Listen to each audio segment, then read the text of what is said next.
Good evening. I would like to call to order the January 22nd, 2019 Truckee Town Council meeting.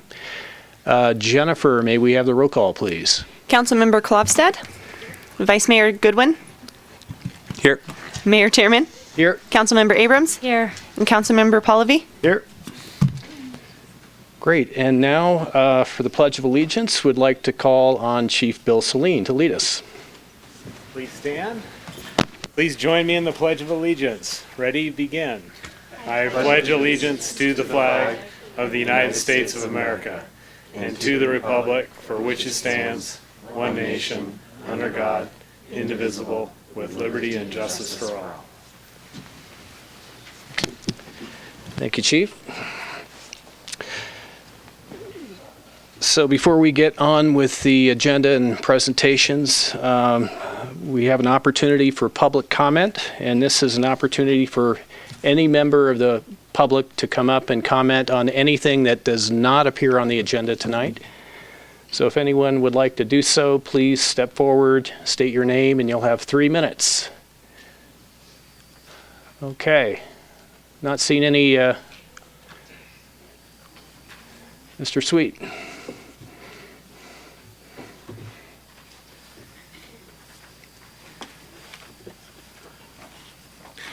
Hi guys, I've got something here. We just found a photo that nobody's seen.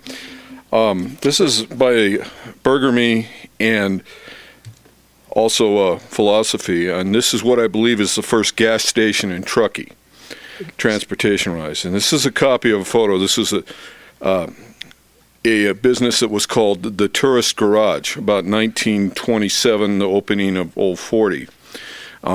This is a very rough copy, but in this, it's Richfield, and if you guys remember Arco, Atlantic Richfield, this was before that tower period. But this is to document the transportation in Truckee. I checked with the Historical Society, nobody's seen it. This came from Billy Thornton, a longtime resident of this town. But I think you need this for your records because it documents the photos on here these are Model A's, guys. So you thought four-wheel drive was easy, try one of these. So I will give it to Anna and pass it down the line. And if the mayor could just put it in your file, just kind of a cool picture. Thanks.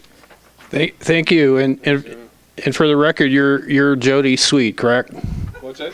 For the record, just need your name for the record. Yeah, it's one of my 6 names, but I go by Jim Porter too. But all right. Okay, thank you so much for that. Appreciate it. Any other public comment this evening? Okay, seeing none, we'll close public comment and we'll move on to our presentations. And our first presentation tonight is on the Truckee Tourism Business Improvement District, or TBID, as it's known. And Lynn Saunders, looks like you're ready to go. Yes, I am. Great. So I'm going to take a few minutes tonight to talk about the Truckee TBID. It will be a refresher for some of you and a high-level overview for others. So I'm going to talk a little bit about what a TBID is and how it functions, how Truckee created our TBID, why you have a TBID, and some of the things that TBID is doing. So there's over 170 TBIDs across the U.S., and there's 106 in California alone. And they all provide a dedicated, industry-driven funding for tourism promotion efforts. Typically, the assessment is a percentage of room nights or a fixed dollar amount. Rates usually are 1% to 2% or dollars per night, but they can be as high as 4% to 5% or dollars. The charge is usually passed on to the customer, and assessments are typically collected by the local government in tandem with the TOT payment. The TBID funds collected go to the Destination Marketing Organization, the DMO, and that's used on programs to put heads in beds.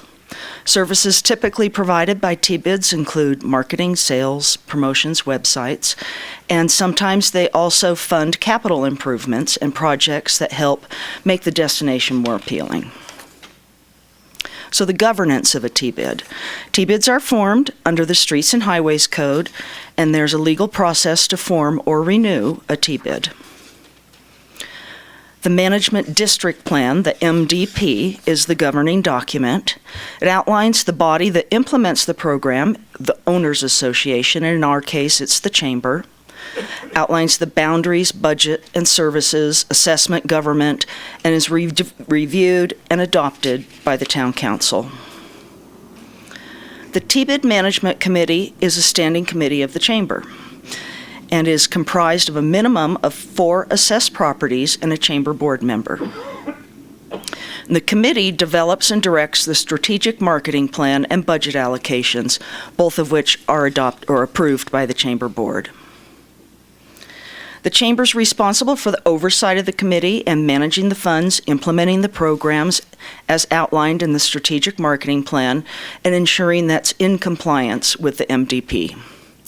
The Chamber, as the Owners Association, is also required to provide an annual report to the Town Council. So this is our current T-bid Management Committee. Jim Winterberger is the chair, and he's in the audience tonight. Thank you, Jim. As is Colleen Dalton, and she's our T-bid Strategic Director, and she's really the pro and the expert on the T-bid. She does all the work. Since I was involved in the formation, you have me tonight. So all T-bid meetings are held under Brown Act, and all documents and agendas can be found under truckee.com/TTBID.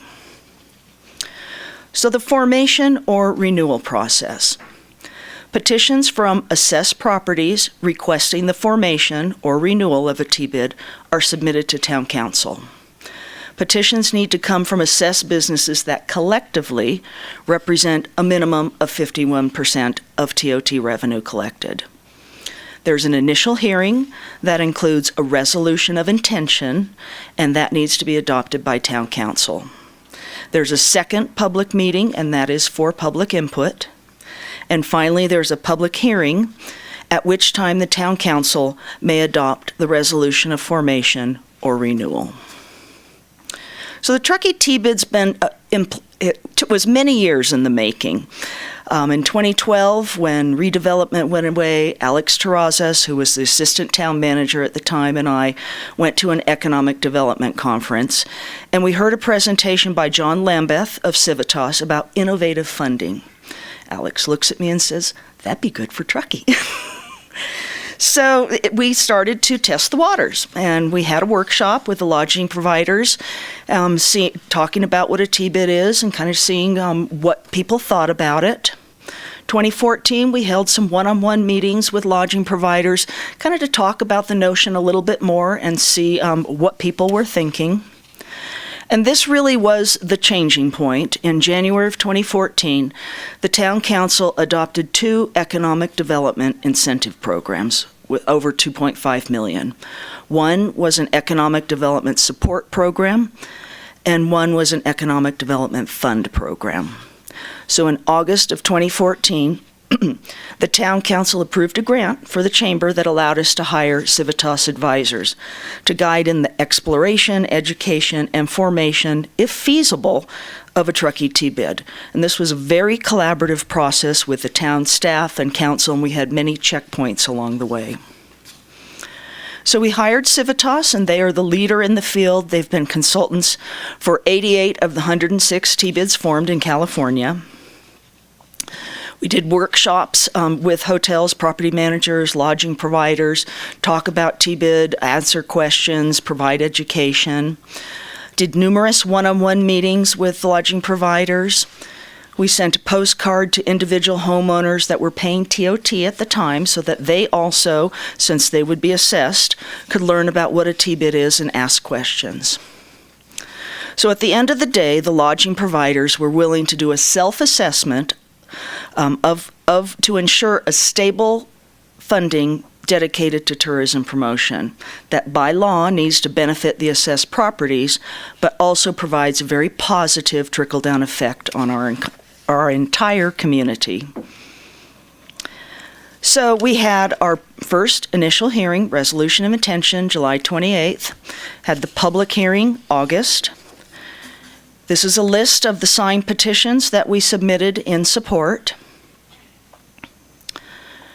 And as I said, you needed a minimum of 51% of signed petitions, and we submitted 66% at the encouragement of town staff to gather more than the minimum. We also submitted letters of support from the tourism industry. And on September 22nd, 2015, the Town Council adopts the resolution that formed the Truckee T-bid.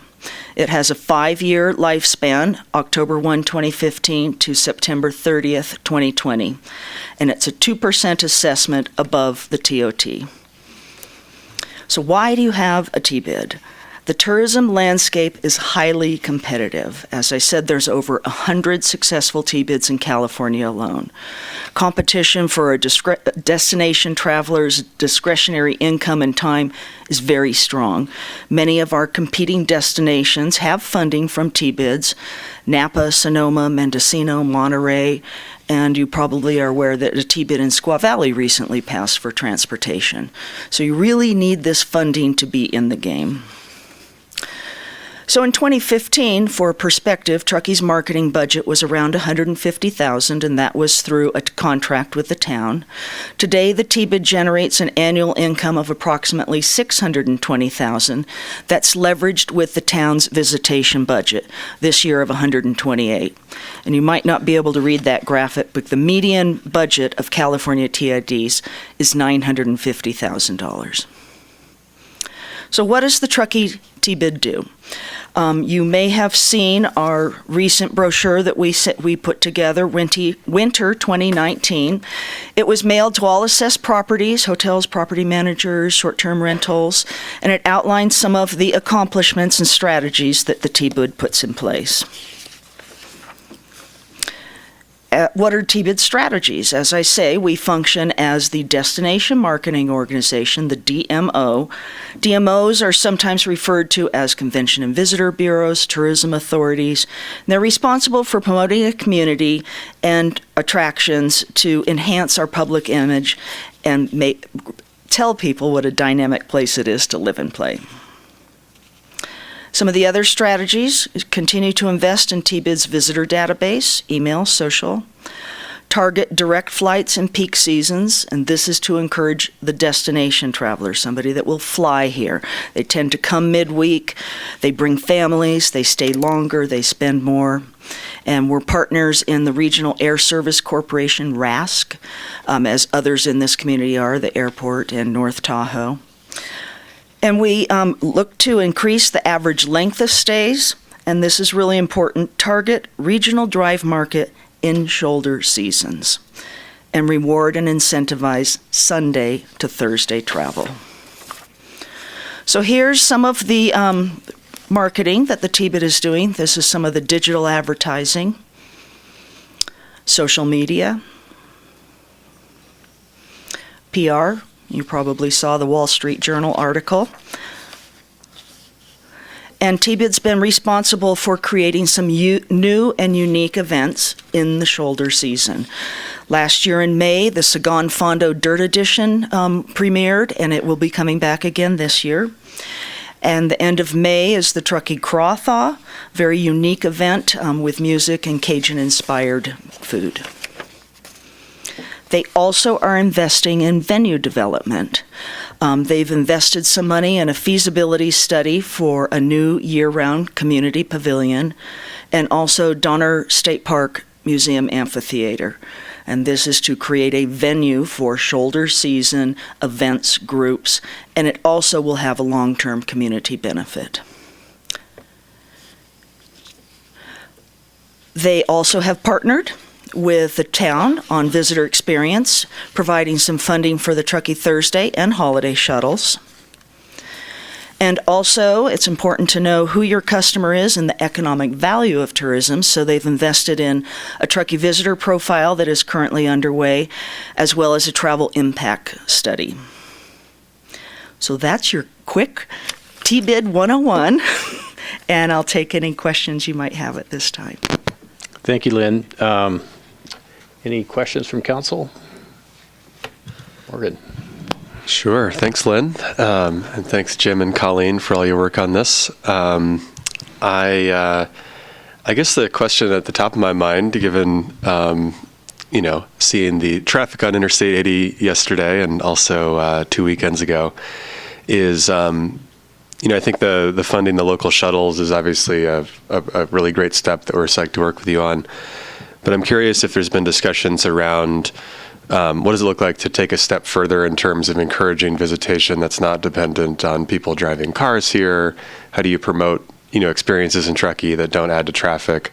I think a lot of the concerns that I know that I'm hearing from the community these past few weeks has really been, there's a lot of frustration with there's too many tourists. Mm-hmm. And it's something that we've heard, it's not new, right? That we've always talked about shoulder seasons and how important that is.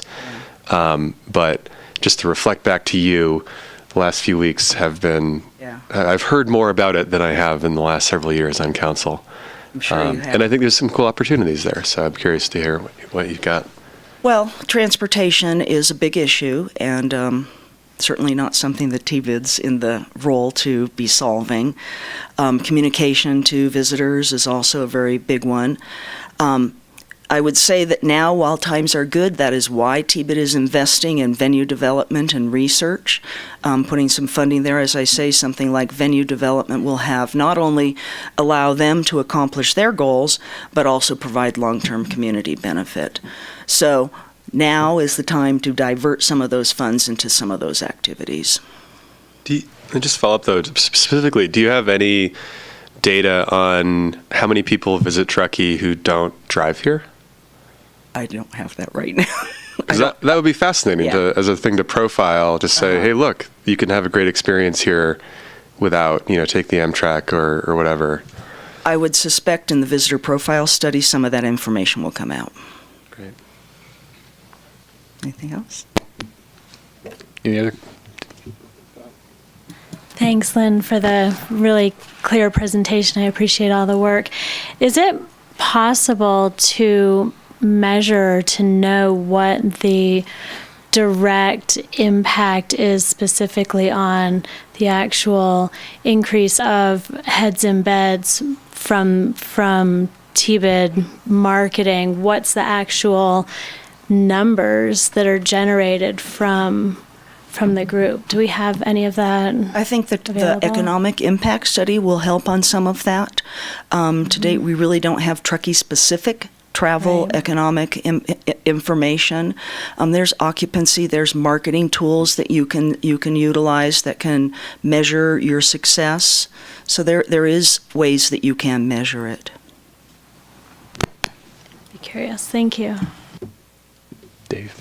Hi, Lynn. Thank you. I'm happy to be the new town council representative serving on the TBID, or whatever my role is, my liaison to the TBID board. I just have one quick question on the general breakdown of how you guys allocate the budget. And is there a set amount that you're putting towards, direct marketing during season versus venue development, more long-term infrastructure stuff, versus some of the other pots of funds that I know the TBID's spending money on? Is that set, or is that change annually during a budgeting process that you guys go through? No, there's one portion of the budget, as outlined in the management district plan, is sales and marketing, and that's the lion's share of our budget. There's also admin, there's contingency, and then the sales and marketing. In the sales and marketing big bucket, that's up to the TBID management committee to determine what activities they want to do, how they want to allocate the budget. And that's with the guidance and recommendations from staff. And as I had said, that those allocations and the strategic marketing plan are approved by the chamber board. That's great. And then my only other question is, how much do you think is the TBID supporting the chamber's activities? I know you're not here in chamber hat on, you're here with TBID, but I mean, the chamber's doing similar activities, right? Or a lot of what we're seeing on that direct marketing piece is all coming from the TBID now? tourism visitor promotion is T-bid in tandem with the town marketing contract, which this year is $128,000. The town marketing contract used to be the only revenue stream for that, and to augment that and bring it to a more competitive level was the rationale for creating the T-bid. Great. Thank you. Anything? Lynn, thank you for your time. I just want to echo what Morgan said. I think probably the biggest focus that we could do to benefit our future tourism is to make sure that we don't contribute to the gridlock. And in that way, I think the Alpine Meadows and Squaw Valley T-bid definitely is answering that call. And wherever we can, step up to the plate, and we should be looking to answer that call as well. Thank you. And Lynn, there'll be an annual report coming back at some point this year, Comes to you correct? in the fall, In the fall, Yeah. okay, a couple months after the end of the fiscal year. T-bid operates on a fiscal year as well. okay. All right, thank you. Thank you very much. Nice presentation. And we will open to public comment after the next and last presentation, so there will be an opportunity for public comment as well. Okay, next up, we have a presentation on fiscal year 2019-20, the budget schedule presentation. And Nicole, looks like you're queued up. We're getting there. There we go. So we wanted to start by tooting our own horn and showing you the award that we received from the California Society of Municipal Finance Officers. It's an award of excellence on our operating budget from fiscal year 18-19, and we're hoping to apply and get awarded that award again for the 19-20 budget. So we wanted to really hammer in those budget dates and just brief our new council members on our budget schedule and the public in case anyone's interested in participating. So our budget process starts in January. We do 2 weeks of training with our staff on how to fill out our budget documents. How do I find my numbers? How do I use our accounting software to get those numbers, and just really help them out with how they can create great numbers to put in that budget. During the month of January, staff works with council to determine what council's priorities are for the following fiscal year, so staff can incorporate those into their budget numbers and the projects that we decide to include in the budget for the next fiscal year. By the end of January, we have distributed all of our budget document templates to our staff to work on, and they have about a month to submit their preliminary numbers. On April 1st, we bring a rough draft of the budget, high-level numbers to council. This is a public meeting. It's on April 1st, a Monday, from 4 to 8, and we just let council know if we're having any restrictions or any limitations anywhere, and get their input of how they think we should, work between differing alternatives of how we can spend our money. And then we have a week-long meeting with the town manager, and we just go over every division's budget in detail and really hammer out any issues we might be having. And then we bring a draft budget to council on May 16th. That's also a public meeting. It's a Thursday. It goes from 2 to 8 p.m. And that's with our town council, where we bring them this draft budget and they go through each page and each division's budget in detail and decide how we're going to spend the money. And if they like the plan that we've come up with, we take any changes they have for us at that point, and we bring a proposed budget back hopefully the first meeting in June, and we present that to council for adoption on July 1st. So we encourage the members of the public to come and give their input if they so wish at our public meetings in April and May, and even at the June meeting. And council, we look forward to working with you over the next 6 months. Thank you, Nicole. And if you have any questions, I'd love to answer them. Now, how do you get into the academy again? You become an employee at the town, and then we pretty much hound you until you come. Okay. All right. Good deal. Any questions? Not so much a question, but just a comment to say that having been through this 4 years now, the budget process is incredibly well run at the town, and I find it one of the most meaningful and frankly exciting parts of the job. So thank you, as always, for making this go. We'll have to tell Kim that she's not here, but she would love to take credit for that.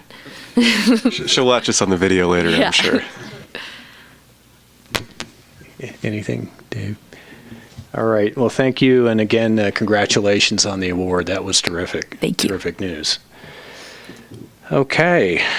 We will open both presentations up for public comment. If anyone has any comment on either one of the presentations we just saw and heard, please step forward.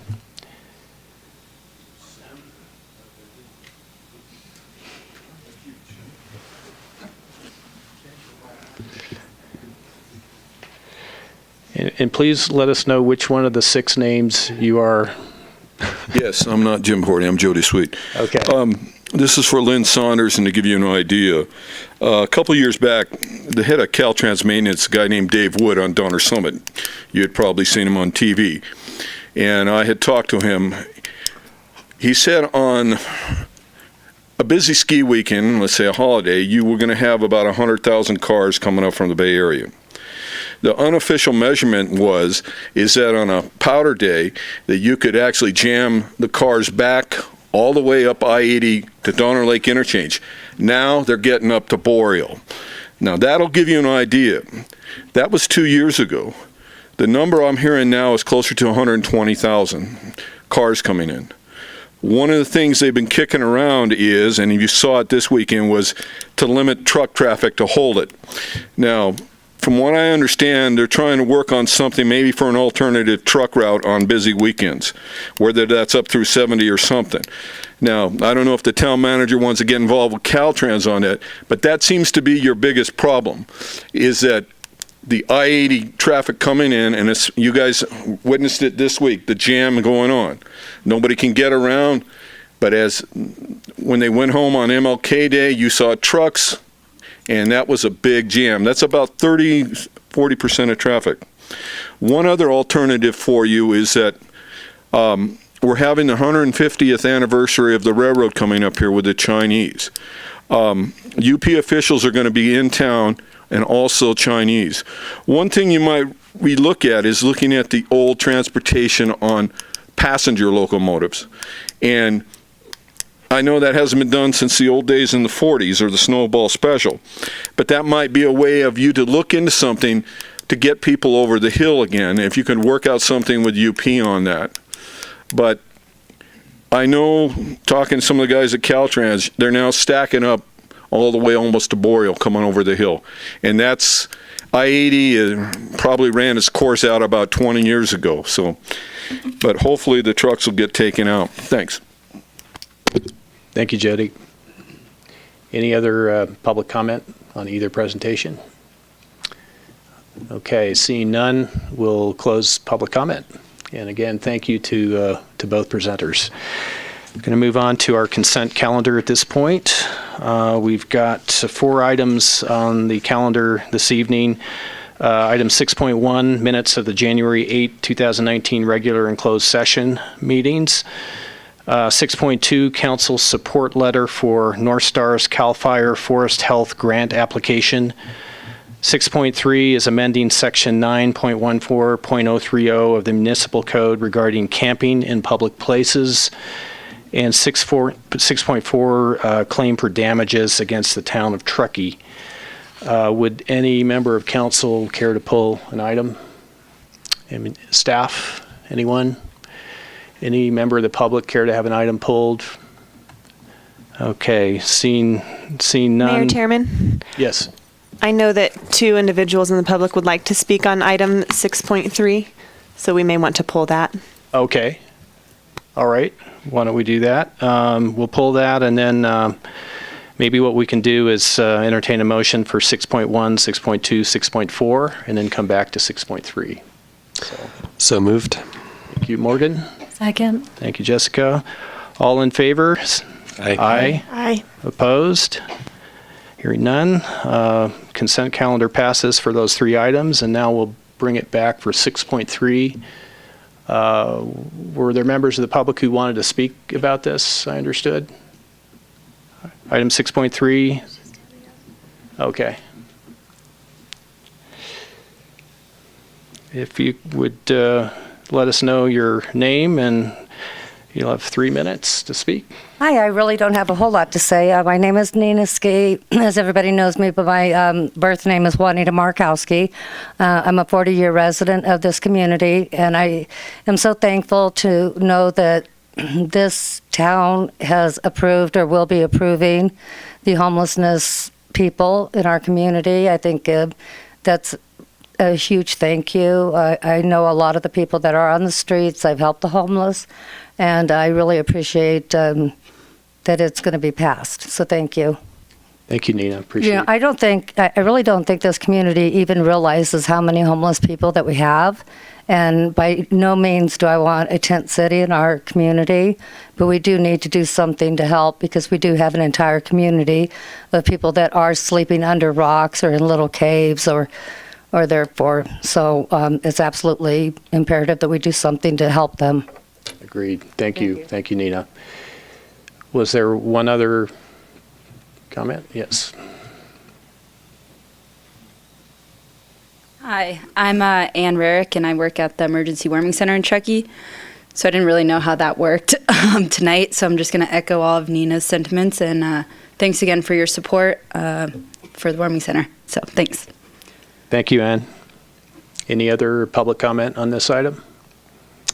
Okay, seeing none, we'll close public comment. Bring this back to council if there's any discussion at the council level. Nope. Okay, we'll entertain a motion then to move this one forward. Well, I move that we amend section 9.14030 of the municipal code for the camping in public places. Thank you, Anna. Second. Thank you, Dave. All in favor? Aye. Aye. Opposed? Okay, motion carries. Thank you. Okay, we're going to move on to our first discussion item of the evening, item 7.1, staff report on the direction on public art and the master plan process. So, Nick. Thank you, Mayor. Good evening, Mayor and members of council. Tonight we'll be discussing the public art master plan and giving an update on progress. And I do want to quickly mention that originally we had intended to bring a draft plan before you this evening. However, based on timing and other factors and not being able to engage with the arts community on at the deep level necessary prior to bringing that before council, we decided to pull that draft and discuss some of these focused key questions that we'll go through tonight. So my goal for this presentation is to give you an update on the progress that has been made to date and to clearly articulate the key questions where staff needs your direction to move forward with developing an art plan that fulfills both the needs and expectations for the council and the community. So a quick background of kind of how we got to where we are tonight. Really, public art within Truckee has been evolving over the life of the jurisdiction through a combination of donations, collaboration, town capital improvement projects, council involvement, and many other opportunities that have arisen at one time or another. And what this has done is enabled us to install a decent amount of art in a short amount of time. However, we recognize that without a formalized process and a unifying community vision, that there's an incongruity with what the public art should look like in Truckee. And going back to the previous general plan update in 2006, the community asked to see art included in that general plan, and what was incorporated into our current general plan was a goal in the community character element along with some policies and actions, and one of those actions was to consider an arts master plan. Last February, during a presentation kicking off the current general plan update process, we heard from the community again that it was time to really consider that art master plan, and the previous council directed staff to work with the public and engage the community and develop that public art master plan. And over the next few months, staff began, myself, connecting with local artists and attending meetings and kind of learning and digging in and trying to figure out what the needs of the arts community were, and start trying to answer that question of what or why create an art plan. So in June of last year, with a bunch of help from Truckee Arts Alliance, especially Troy Corliss and Sarah Smith, the town hosted a community workshop on public art and sought to answer some of those questions that would guide the process moving forward. There were about 50 people in attendance here in council chambers, and the workshop started out with an introduction to the Truckee Cultural District by Sarah Smith, and then Troy went on to lead us through kind of all possibilities that public art provides and some examples of thoughtful art policies from other jurisdictions. Participants then cycled through 3 stations to provide input on the vision of public art in Truckee, on where we would like to see art within the town, specifically location-based, and then how participants and community members would like to be involved in public art moving forward. And some of those examples that we of the input received on those 3 stations are included there. So just quickly, kind of a very strong focus for the vision to not be exclusive, but to be more inclusive on all types of artwork, performance, temporary, but a kind of a bottom line that that art needed to be thought-provoking. And within mapping, kind of most of the input centered around making sure the art was publicly visible and highly visible within those public places, and some ideas about having art not just in those visible areas, but also where people might least expect it, like out in nature or at trailheads or something like that. And then most of the input around continued public involvement focused around being clear and transparent in the process, so that the public knows what to expect and can understand where and how and why some art was chosen. So in beginning to develop the master plan, staff compiled input from that community workshop and then began looking to other jurisdiction examples, some of which were provided from the art community, and then others we were able to kind of dig into and take a sampling from jurisdictions out of state, in state, similar geography, similar size, and try to compile and learn more about what the structure and implementation of art master plans looks like. And we distilled some of those major components of the art master plan into roughly 7 categories that most of them included, and you can see those listed there at that 3rd bullet. And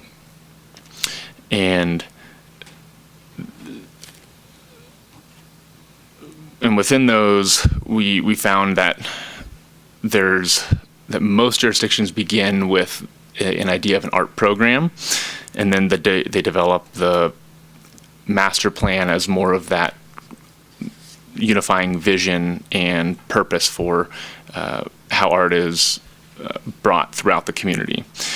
So some of the model plans we liked, I included within the staff report, and those were mainly for the purpose of being simple and straightforward, and including most of what the input we heard from the community. And based on council's direction tonight, in answering some of these key questions, which tend to focus around whether or not we're committing funding to art, and if so, where from, private or public, or both, then whether or not a committee or commission is needed in selection of that art.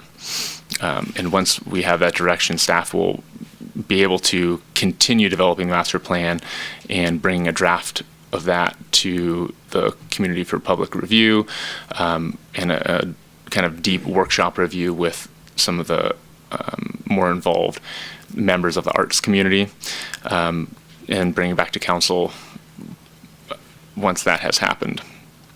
So digging into what we see as the three key questions that we would like direction on tonight, two of them focus around funding, and then the third one focuses around the selection process, and kind of looking at who is ultimately responsible for carrying the implementation of the Public Art Master Plan forward.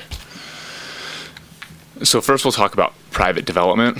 Many jurisdictions mandate that private development above certain thresholds that are set are required to either donate money into a fund that represents a certain percentage of their project value, and that fund is to be used for installing public art throughout the community, an actual art installation within the project itself, or an installation of a project at a location agreed upon by the jurisdiction and the developer. And then there's other options as well, which we would like to see if there's any other ideas out there. And one thing that I'd like to note here too is that if we mandate that art is to be funded by private development, also important to consider if there's other priorities that will require funding later as well that might be competing with that. I know we have other priorities that are hot topics in town, like housing and sustainability, and it's important to kind of keep all of those priorities in mind as we're looking towards private development for funding. The second funding option is for public development, so projects that the town is responsible for.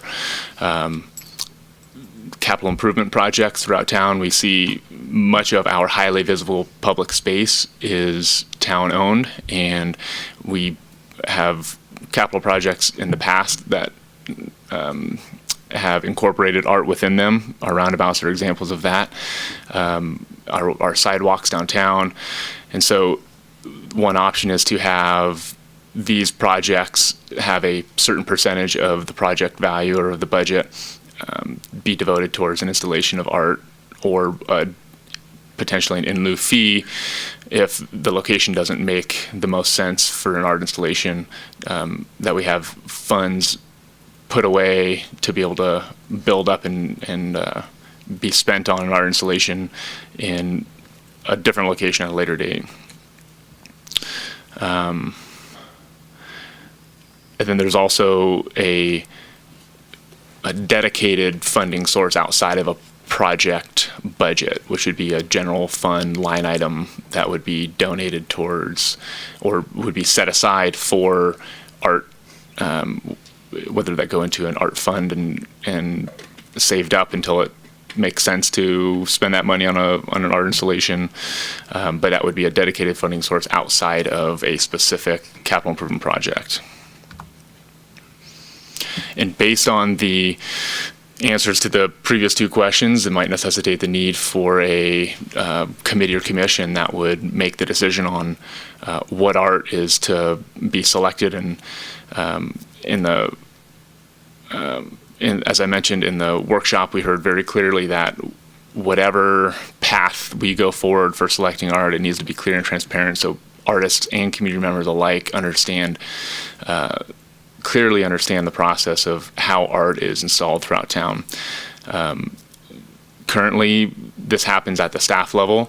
That could be an option moving forward as well. Planning Commission in other jurisdictions is the review authority for selecting and evaluating the valuation of art that is being proposed by a developer or on a certain project. Potentially a new arts commission or committee could be developed for that specific purpose. That would be more of an ad hoc, similar to our the architectural review committee that we have,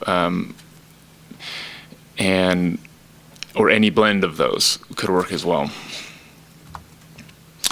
So staff's recommendation is that council provide direction on the public art master plan creation process in those three buckets that I just went into. And our recommendations as listed in the staff report, that for number one, at this time, staff does not recommend the private development approach.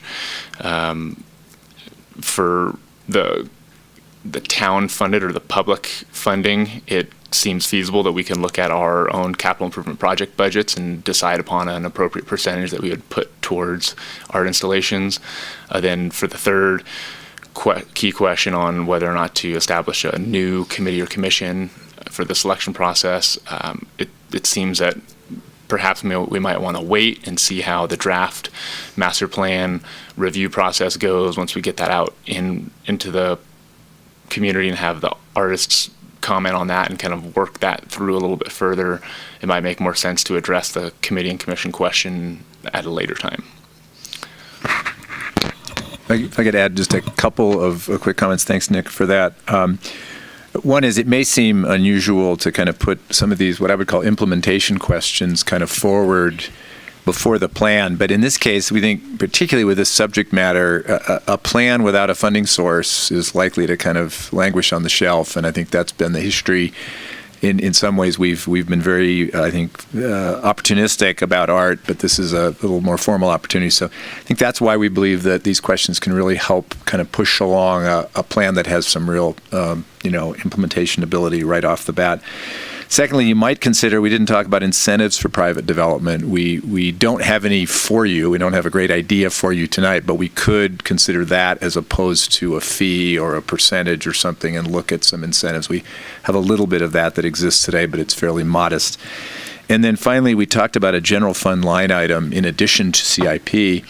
And I think that has some merit, but I would caution us to say that if we do that, something else gives in the budget. And so we may want to say, look at that in the budget in comparison with all the other line items we have to share with you, just so that we make sure we're not just kind of jumping out with one budget item without the kind of taking a peek at all of them. The CIP budgets are a little bit easier to deal with in that if you start in the beginning thinking of art before you even conceive of the capital project, you can build it in and build it right in the budget. It's sort of easier to do. So those are editorial comments. Thank you. Thank you, Jeff and Nick. I appreciate the overview. I think what we'll do is open this up for clarifying questions from council, and then we'll bring it back for sort of deliberation discussion after public comment. So any questions? Start on this side.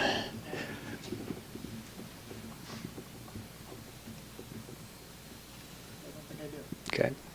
Jessica? I do. Thanks, Nick. I'm not very knowledgeable as far as public art and how it all works, but one question that I find myself kind of considering and reconsidering, what does art cost? Do we have any idea? Is it something that it can be as much as we can get, or like do we have any numbers of what? It kind of as much as you want it to, and that's not intended to be a flippant answer, but my understanding, kind of by way of example, is that some of the artwork that's being installed at the roundabouts down in Kings Beach is in the $200,000 price range. Mm-hmm. Some of the installations here in Truckee, and these were kind of opportunity based, and if there's someone in the audience that has more detail on that than I do, please correct me during public comment.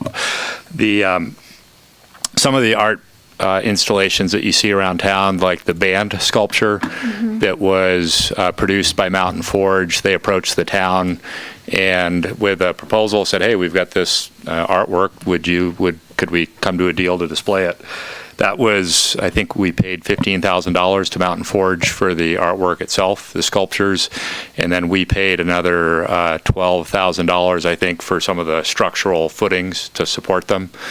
The flowers in front of the rec center, similar, those were donated, the sculptures themselves, by some local artists, and I think Mountain Forge may have actually forged those pieces as well. And then the town paid to have them powder coated. That was about $5,000, and then we paid about another $15,000 for the footings for those. There's some decorative bike racks that are kind of in the downtown area. Those were $4,000 to $5,000 a piece.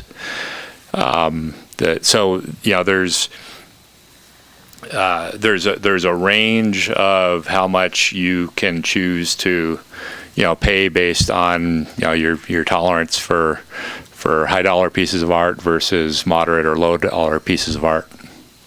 It's also important to recognize that I believe the Art Master Plan, and I suspect as it comes together, it isn't just necessarily about pieces of art or sculpture or things placed in the landscape. The art really encompasses experiential opportunities, performance opportunities, and some of those are virtually cost-free or nearly so. So I think Dan's right. It can go from close to zero to a tremendous amount of money if you choose to. Yeah, and the ants were around $12,500 all in. Yeah, the $2,500 per ant, but two of them were given to us. So. Okay. Yeah. And for the pieces that are the physical pieces of art that are on display, are there ongoing maintenance expenses that are affiliated with those, or are they you set them and forget them? So far, they've been relatively minor. At some point, there will inevitably be some kind of maintenance item that'll come up, cleaning up graffiti or refinishing, those types of things, but we haven't experienced that yet. Okay, sounds like pretty minor. I think that's it. Thank you. Morgan. If I had to venture a guess, I think we're all pretty excited to move forward with enthusiastically supporting the arts after years of getting to this process. I will say I'm really excited to hear from all of you in the audience for public comment about how we shape this. I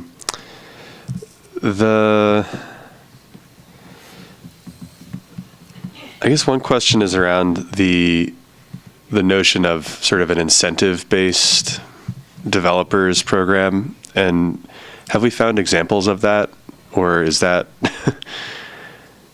We've started looking at that. The one example that we have in our development code right now is if someone wants to add floor area to their building, that we allow them to essentially put in an art piece that has a valuation of 1% of their project. And so that's how the bike piece was installed in Brickletown, was thanks to Kelly Brothers, in exchange for them to be able to add more floor area for their use, that they were able to do that. And that really did evolve out of early discussions with the arts community about incentives. And we've had that in the code now for a few years. And that was the first project that we put on the ground because of that. But there are other incentives out there that can get factored into our design review process or with our land use applications. So we have that on our radar within the development code, and I foresee with this general plan update also that we'll be able to kind of look at that a little bit more clearly with what other jurisdictions are doing as far as incentives. Thank you. Another question, obviously cost is important, but is that in the public arts master plans you've seen, and I'm asking staff as well as anyone else out here, are there other ways of valuing something? I mean, just because you tell me how much a piece of art costs doesn't necessarily mean that it equates to more or less benefit for the town. So, the idea of pegging a percentage of a CIP or a percentage of a development project to a number amount for art is easy to measure. But my interest is what creates the richest cultural experience here. And then I guess the last question I wanted to ask is, I think it's been over a year since we were awarded the California Cultural District designation. And there was certainly a flurry of excitement around the announcement of that. And I'm just curious if in the past year we've seen, if there's sort of a mini update of what energy, benefits, enthusiasm we've seen coming out of that. I see a few folks nodding, so I'm looking forward to hearing what you have to say, but anything from the staff side? I think, yeah, as far as the cultural district update, I would hope Sarah would maybe address that in her public comment, or one of them. And then as far as the cost of art and evaluating whether or not that's the most benefit and whether it correlates with cost, I think it depends on how we structure whatever policies we create. I know that there are certainly, I have found examples, one of them in the town of Mammoth Lakes, projects being held up on their certificate of occupancy based on a discrepancy in the valuation of art from a staff evaluator versus the the installer of the art who happened to be the developer. So I think as long as we find a way to make clear definitions on what the benefits would be if we're not looking at cost, because ultimately if it comes down to staff evaluating it, planning commission or commissioner committee, they'll need something to kind of point to, especially if that project that perhaps maybe had more benefit but less cost is going to, maybe pit it up against another project that had a higher cost, and just to make sure that we're consistent and have a level playing field. And just to build on that, Nick, what we've seen too is a lot of jurisdictions will have guidance criteria that allows whoever the review authority is to be able to go through and kind of figure out what are these, key important pieces of art that should be considered that aren't just money based. So like you said, if it's an experience or offers something different that are listed out in the criteria, then that gets added into whatever that valuation is. So although it may not be exactly monetary, you would build in that flexibility into the language itself so that you could use that as another tool.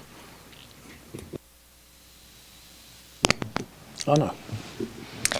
Yeah, I just want to thank you, Nick, for the report. The staff report was great. I loved the examples of the other master plans, art master plans, and websites.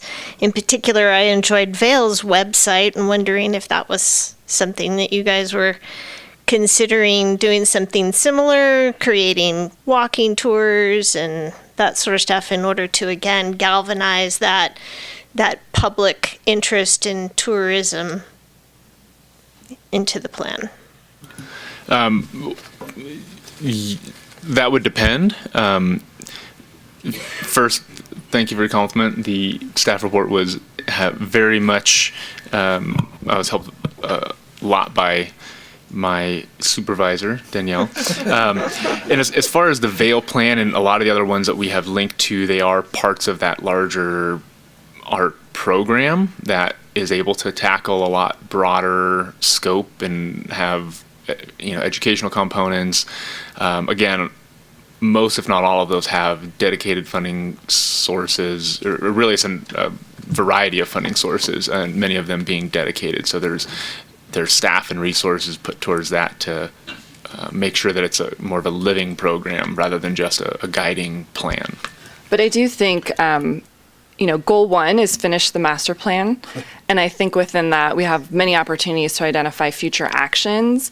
And that will allow us also to prioritize those future actions. So if we want to create a walking tour map or we want to have something else that's more specific, then we can not only list those in the master plan, but we can do those sort of in a level of priority of what staff will tackle next after the master plan is done. So I think we can build that in, which is where we need the feedback from the arts community too about sort of what are those important factors for us to consider and how do we want to structure that in the plan itself. Thank you, Danielle. I did see a lot in the report about the outreach to the artist community. There, to me, is another whole group of artists out there that are creating a lot of opportunities for our community as well, and that would be with the school district and the arts programs that they have, both during school and the after-school programs. One of the great examples is the recent installation of the sculpture that was built at the Roundhouse. Sierra Watershed Education Partnership sculpture installed at Truckee High School. So I'm just wondering too if there has been any outreach, particularly to the school districts, in order to involve them in this process as well. Not specifically with the school district. I did meet with the woman, I can't remember her name, who directed the, exactly, Eve, with Arts for the Schools. And one of her biggest inputs that we acknowledge and have brought through this process is the inclusion and focus on performing performance arts. Right. So I think that's where, as Morgan was perhaps alluding to, is there are, and Jeff mentioned, there are art forms that have little or a different cost valuation that we need to be considering as well. I think the opportunity too with us pulling back and not having the draft plan included tonight is that we can go out even further, so we can work with the school district, the rec district. We've got a lot of other kind of partners that we work with. We can go to the Roundhouse and we can say, here's a draft, can you distribute this and help spread the information that we've got? And we can also use our social media for that too, to reach a broader audience. We generically use the word, kind of arts community, but we know that there are a lot of other groups that aren't maybe not totally classified in that would be interested. And we do want to make sure that we have the opportunity to kind of reach out more broadly than we even have so far to ensure that this is the right plan for the community. Absolutely, Danielle.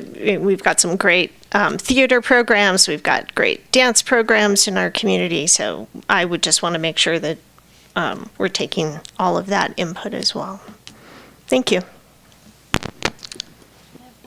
Yep, go ahead. Thanks. Sorry, I just had another one come up. And either for you or for anyone who has public comment, if you've seen or if it's common as an incentive within private development, maybe as opposed to providing actual art, but would it be considered or make sense to incentivize providing a space for art, either a space for display or space for performance, and what that might look like? I know anecdotally from some of the research, I'm not exactly sure how that is, how exactly it works, but there are instances where, for example, I believe Nashville, Tennessee has, they have space in their downtown that you as an artist rent at whatever cost is determined to be able to play music or do whatever kind of performance art. And I know that's one of the big things that that Eve and others brought up during the workshop was to provide, identify those spaces and figure out what the town's role is in allowing for those sorts of activities and art forms to take place. So it's definitely in consideration. Not exactly sure some of what the best examples are, but I can add that to our list.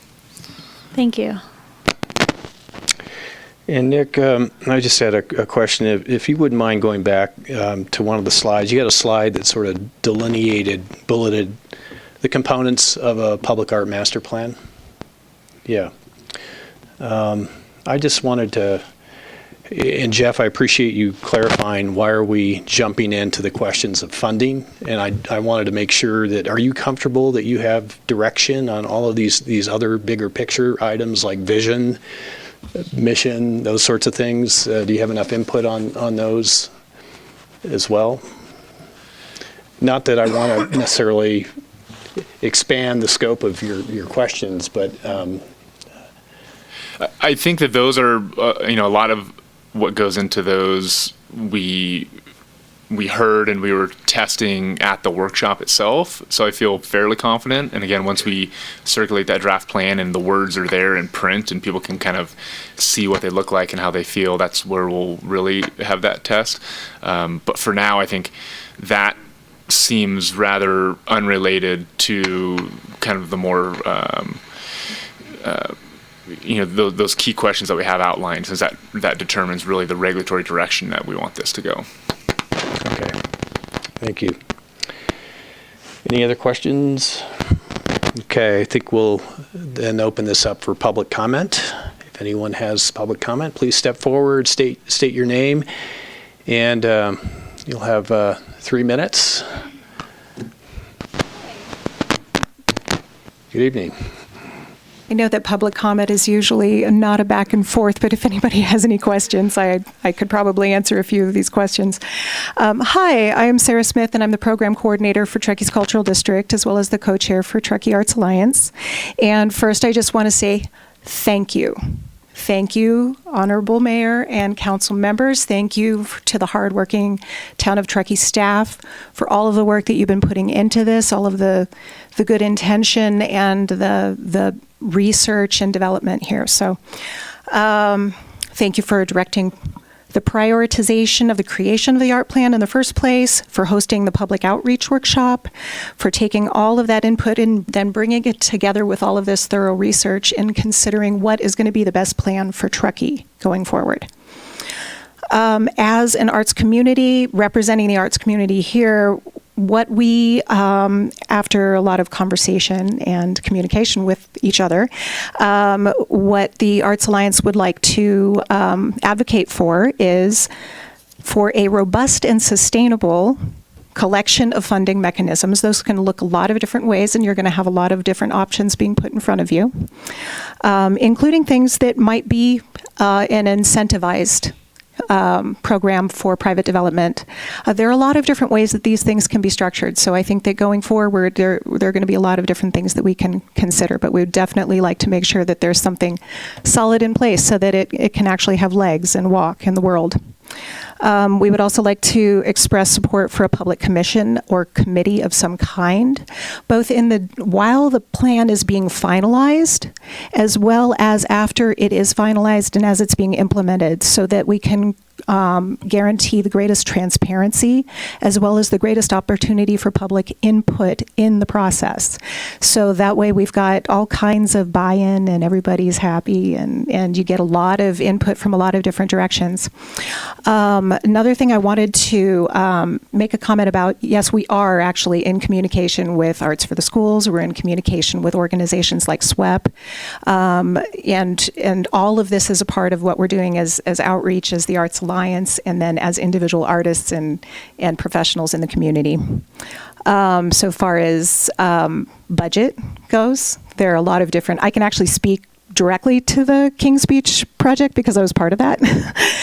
So the budget for each installation when it was put out to bid was $125,000, and that includes not just the artwork, but it includes project development, it includes installation, and it is supposed to include a percentage for maintenance going forward as well, and for insurance and anything else that is needed. So, so usually when you're putting out a bid for a project, it can look a lot of different ways, but usually it's pretty inclusive. It includes a lot of those things. And then just one last thing, I'm so sorry, I'll try to keep it really brief, but I've noticed a lot of conversation about all of the wider aspects of our cultural community as well.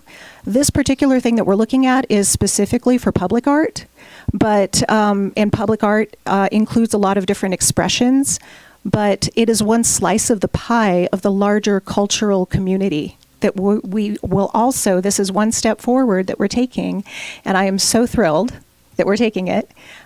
We have the opportunity going forward to expand upon this with a comprehensive look at our entire cultural plan. So, and that includes everything from history to culinary to fine art to performing art to all of it. Okay, so thank you so much again, and I look forward to working with all of you. We're here. Ask. Thank you, Sarah. Appreciate it.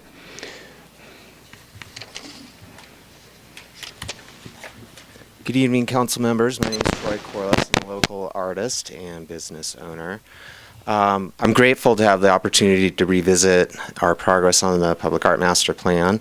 First, I really want to acknowledge the work that staff has done in bringing the report to you, and the tremendous amount of homework and legwork that they've done in community outreach with the workshop in June. So I think that's definitely worth commending. It's also really exciting to me to hear some of the questions and discussion around what's involved with an art plan, how do you value it, what are the components within it, and I think that in and of itself is leading back to really directing the need for having a commission.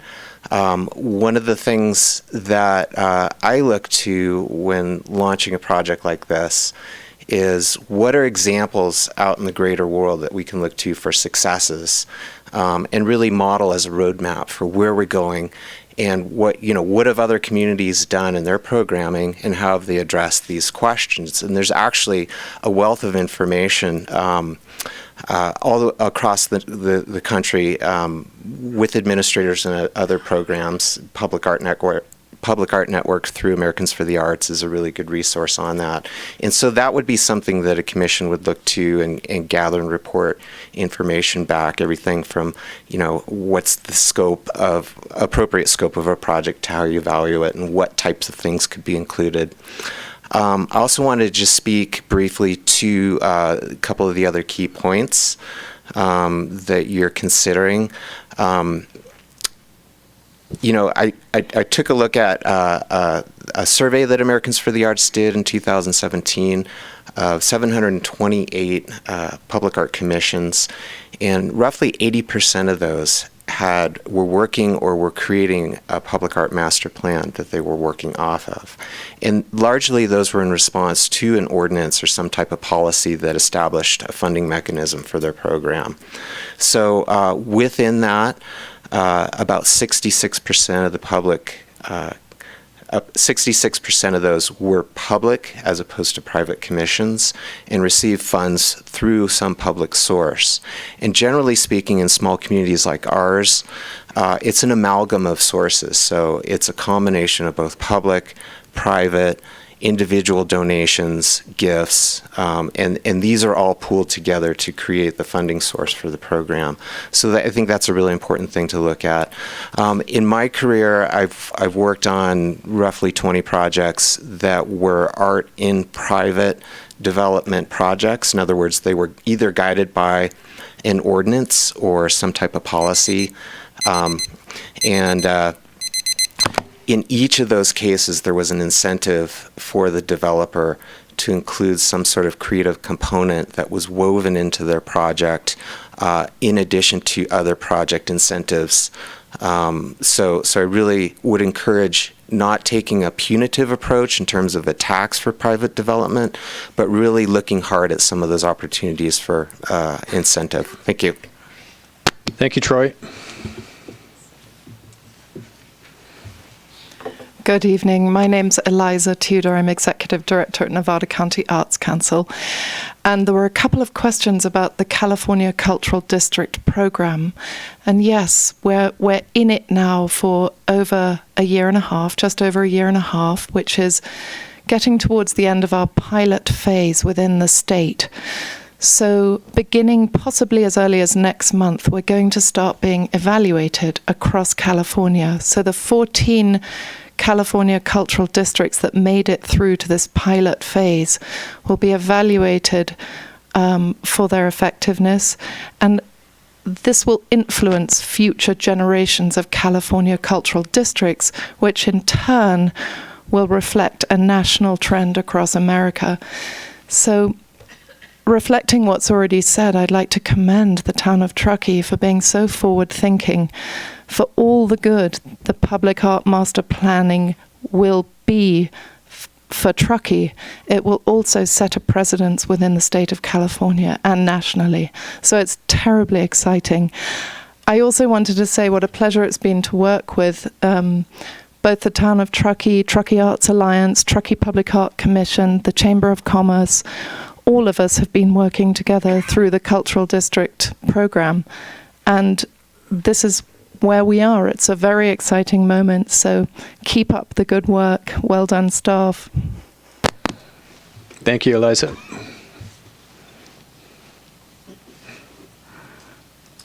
Hi there. Once again, my name is Nina Ski. I am the producer and the host of our local access TTC TV, Channel 6. My show is called All About Art, and I have featured over the past 20 years approximately 250 or plus artists. My show is now an hour long, and it's uploaded to YouTube as well. So we do have a lot that is offered to us. First and foremost, I do want to thank the town of Truckee and the staff for working so diligently on this opportunity for all artists. I too am an artist in addition to all the other 10 hats I wear. I think that it would be great to make certain that the social media is implemented, and it is imperative to be working hand in hand with the artists.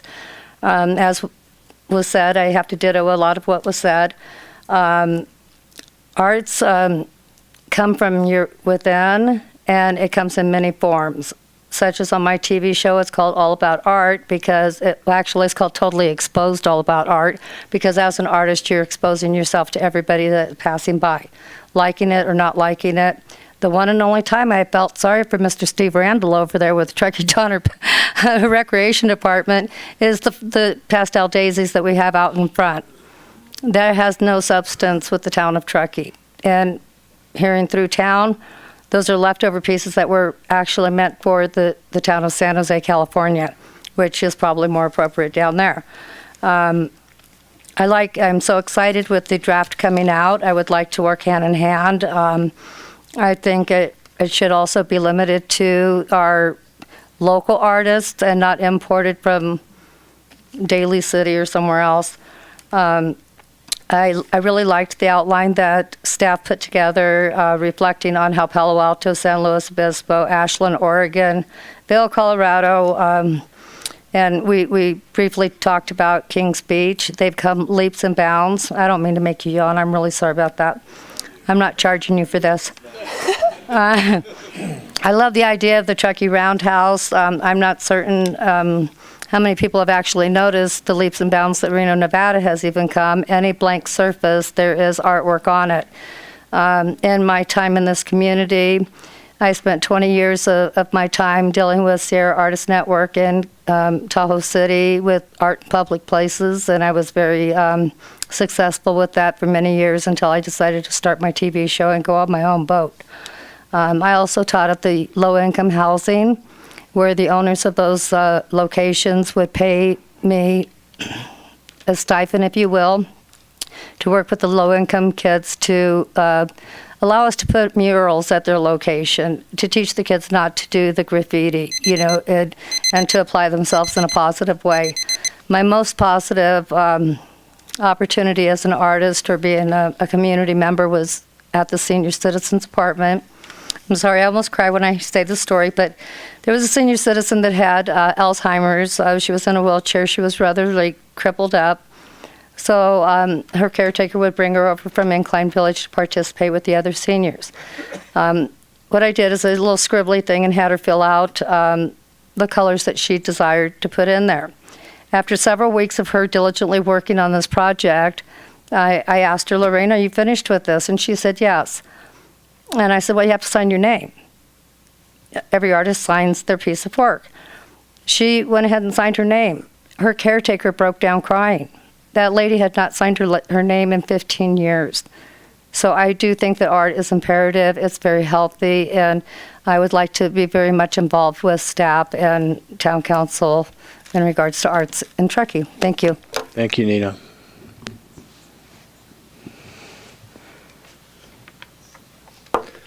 Hello again. My name is Jody Sweet. Most of you people know me as the piano man downtown Truckee.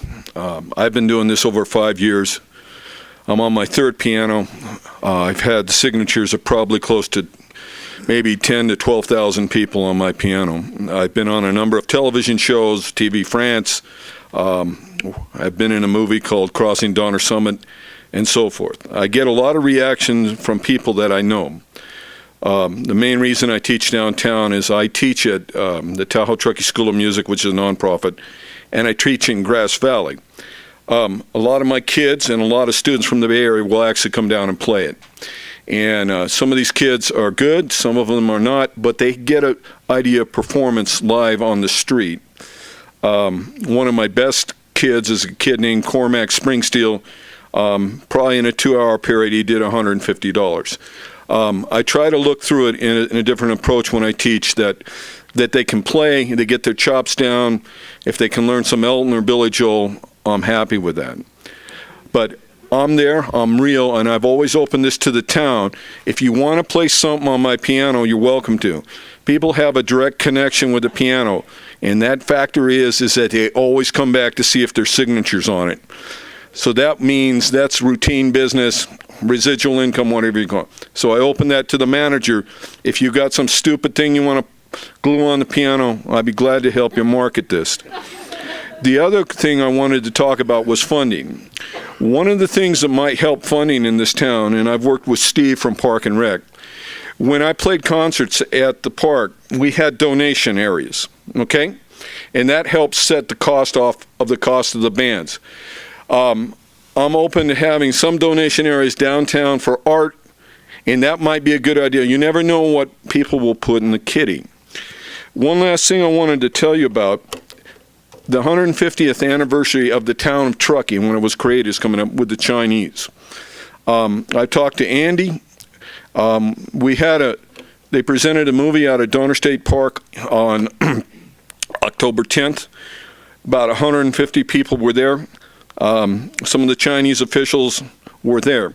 What they're looking at is, when I was a kid in 1969, we had the 100th anniversary, and I was there. And I was only about 11 at the time. UP's trying to make a big deal out of this because their number one transport is China. What I might suggest to you guys is that you tie in with UP and the Chinese Friendship Railroad Society. They have a number of things they're doing. One of those things on art funding is they're building a very big statue down at Gold Run right now, which was funded privately. And I believe it's a couple $100,000. In Truckee, one of the things too is you might talk to them about building a railroad museum with the California State Rails Association. It might be a big source of funding for you guys. And if you need me, Mayor has my contact, and so does Morgan. Thanks. Okay. Thank you, Jody. Hi, my name is Lauren Bello-Okerman, and I am a local business owner and artist, and the co-chair of TPAC, our Extant Public Arts Commission. And I'm here to support. First of all, I'd like to thank Nick and staff for all the work they've done. This is really beyond. And also, I wanted to back up what Troy and Sarah said, and I want to mention that all this effort will be for naught if without a fixed funding mechanism and a committee of some sort. I would hate to see all of this kind of end up dead on the shelf.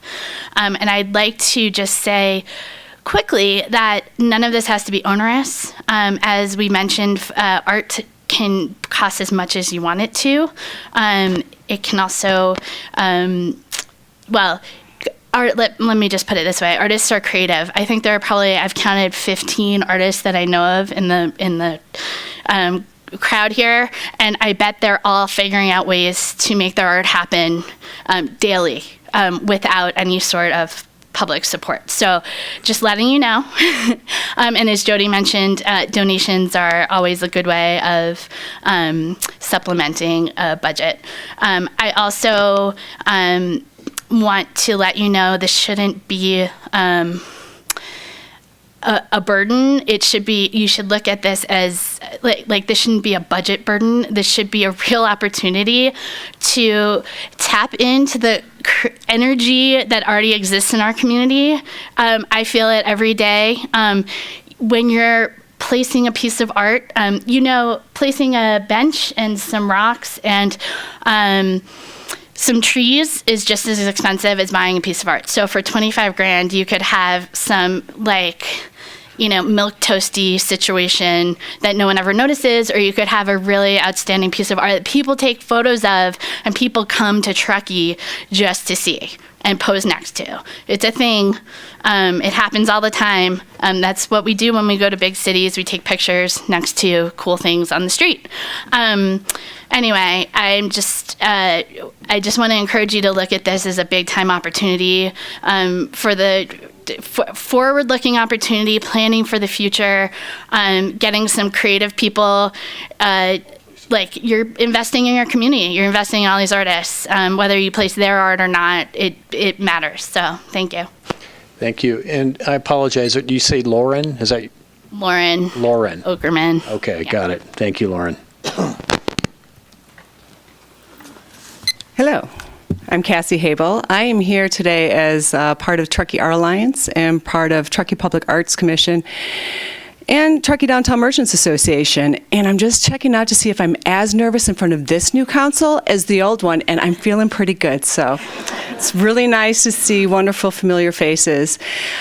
Okay, short and sweet. Thank you, town staff. Thank you, council, mayor, art community, Truckee Public Arts Commission, TAA, Cultural District, Troy, Chamber, Hillary Hobbs, wherever you are. This is a huge endeavor. This is advocacy at its grassroots effort. This is community coming together and making strides and honoring something that is so important for us to uphold our culture, and that's art. So thank you for taking this into consideration. Under my TAA hat and TPAC hat, I say, let's get committee commission and let's hold the process accountable. Let's ensure some type of funding. We take funding seriously. But thank you so much.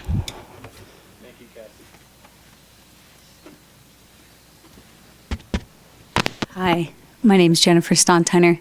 My family owns the Mountain Forge, and I'm also on the advisory committee for TAA, which has already come up. Sarah Smith's the co-chair there.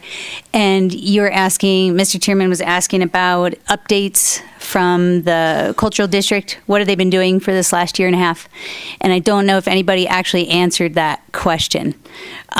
So they started a really cool sort of economic feasibility study of their own, where they're putting out surveys at different functions, different Arts for the Schools events, different, moments in time for cultural events, art events, and they're putting out these surveys asking, have you gone to dinner? Do you go to dinner on this night, before or after? Do you do any shopping specific to this event? And asking for some of this information about what are you doing in the community that's related to this? Did you come here for this? Is this, why you're here? And if not, would you have gone to other things like this or other opportunities that were maybe conflicting?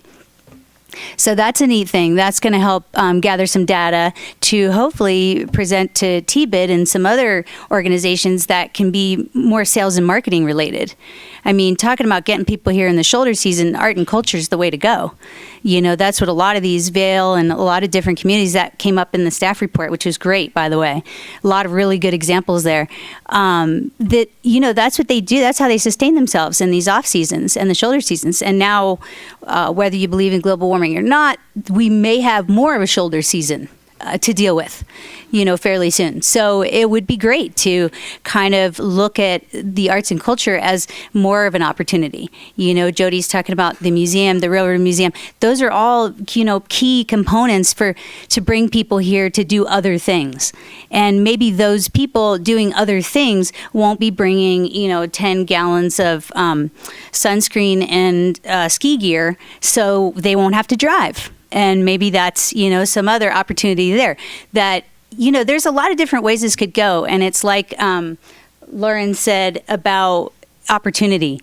This is just a really great opportunity to look at another aspect of our community that's, performance-based, or, people were really excited about the band when we put the band in place because they said, wow, we're not real skiers, or we're not this and we're not that, but we're art musicians. And it's so great to see ourselves walking down the street.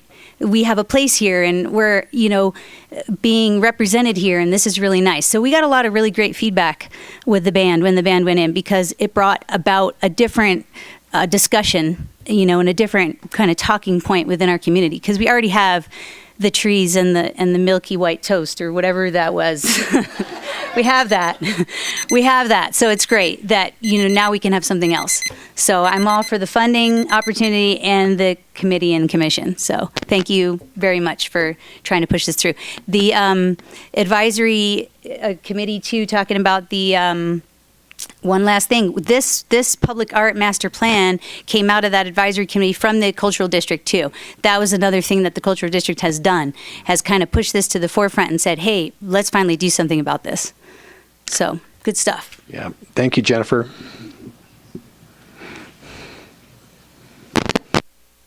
Hello, my name's Nicole Ashton. I'm a local artist here in Truckee, and I want to commend the town definitely for getting the ball rolling, but there's a lot of work to be done.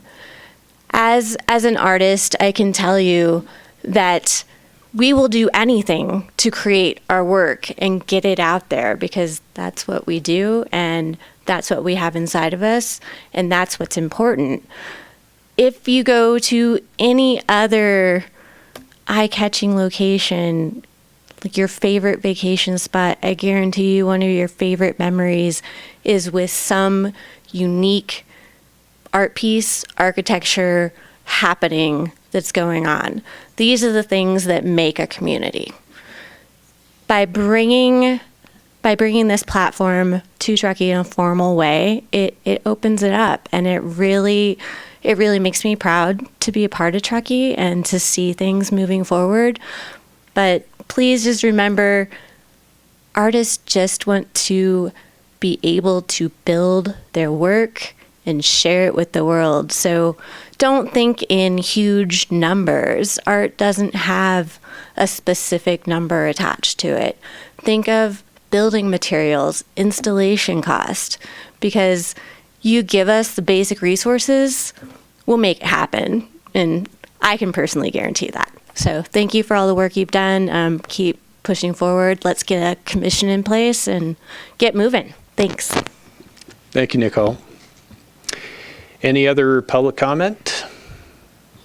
All right. Thank you to everyone who provided comment. We'll bring this back to council for council discussion, council direction. We've got kind of three focused questions here in front of us on the screen. Role of private development, the role of town. Those are both in terms of dollars or funding source. And then the question about a public art committee or commission. So who would like to go first with their thoughts? I'm happy to jump in. Maybe suggest we kind of talk through number one and then move on to number two. So I would be extremely hesitant to put a funding requirement on private development, given the high cost of everything related to construction. I think that incentives are great things to explore. And I find myself wondering if there is a non-monetary, maybe we already have this, a non-monetary requirement to at least kind of consider the locations of art and where art might be, even if the funding isn't actually required as part of private development. But in general, let's not put cost on this. Anna? Thanks. Well, first of all, thank you everybody for being here. Clearly, this is an exciting and important issue in our community. And I would just like to pause and reflect on how fortunate we are as a community to be able to have the time, the ability, the resources to contemplate this. So that's a great start. I too am really concerned or hesitant to impose a fee. I'd rather it be incentivized. And one thing I talked with town manager about was potentially adding this to, in relationship to the next item where we're considering the infrastructure financing, that this could be considered one of the community benefits. And we do have the ability to consider it now under the last bullet item offered, but ideally, I'd like to see it come back as a specific line item there so that the developers know it's an option. Thanks, Anna. Dave? Yeah, I was going to basically say almost the same thing that Anna did. And I also want to thank you all for being here. It's just really exciting to hear the arts community come alive. And so thank you. It's fun to hear your passion, and it really comes through. So I would agree with what Anna stated. I don't think we need a specific requirement from our development community, but I too would like to see, especially in the overarching benefit of some of the infrastructure financing that we're going to start to see. I think that's a great model. The incentives are also a great model, and I would like to see as many incentives as we can get. I also would just like to add kind of to Nicole's last comment there, it's the materials and it's the fixtures and it's the installation costs that are really important here. So especially if we can get some of that from whether that is part of a master planning process on these planned communities, and or as we get into number 2, CIP budget line items, which I would favor. That's sort of where I'm at this point with requiring it. So not in favor of requiring it at this point. Thank you, Dave. Yeah, Jessica? I'm completely aligned with what's already been said. And again, to echo Dave, the word that came to mind for me in listening to everyone was passion. It's really thrilling to see how passionate the members of our community are for their specific interest this evening being art. I appreciate it. So thank you for coming out and sharing your voices. Thank you, Jessica. I think I'll make it unanimous up here. I think, well, first of all, I agree with what Jessica just said and what others have said about the community coming out. Appreciate that. And this is a very exciting sort of pivotal moment, I think, for our town, being on the verge of creating a public master plan. So I think it speaks volumes about who we are as a community. So again, appreciate everyone's support. I agree that the way to go is to incentivize. I think we heard a terrific example from Danielle about what happened downtown with Kelly Brothers in exchange for a little more floor area ratio, the creation of public art. I think that's definitely the way to go. We've been talking a lot about fees in our community on a community-wide basis, particularly as it relates to housing, and looking for ways to help lower fees when you think it's not just the town of Truckee, it's all of our special districts as well. So I think we've got to be really sensitive to that. And so I appreciate hearing my fellow council members agree with that approach in terms of private development. Unless there's nothing else on that, we'll move on to the second item, which is really focusing on the role of our town. Who would want to start on this end? Okay.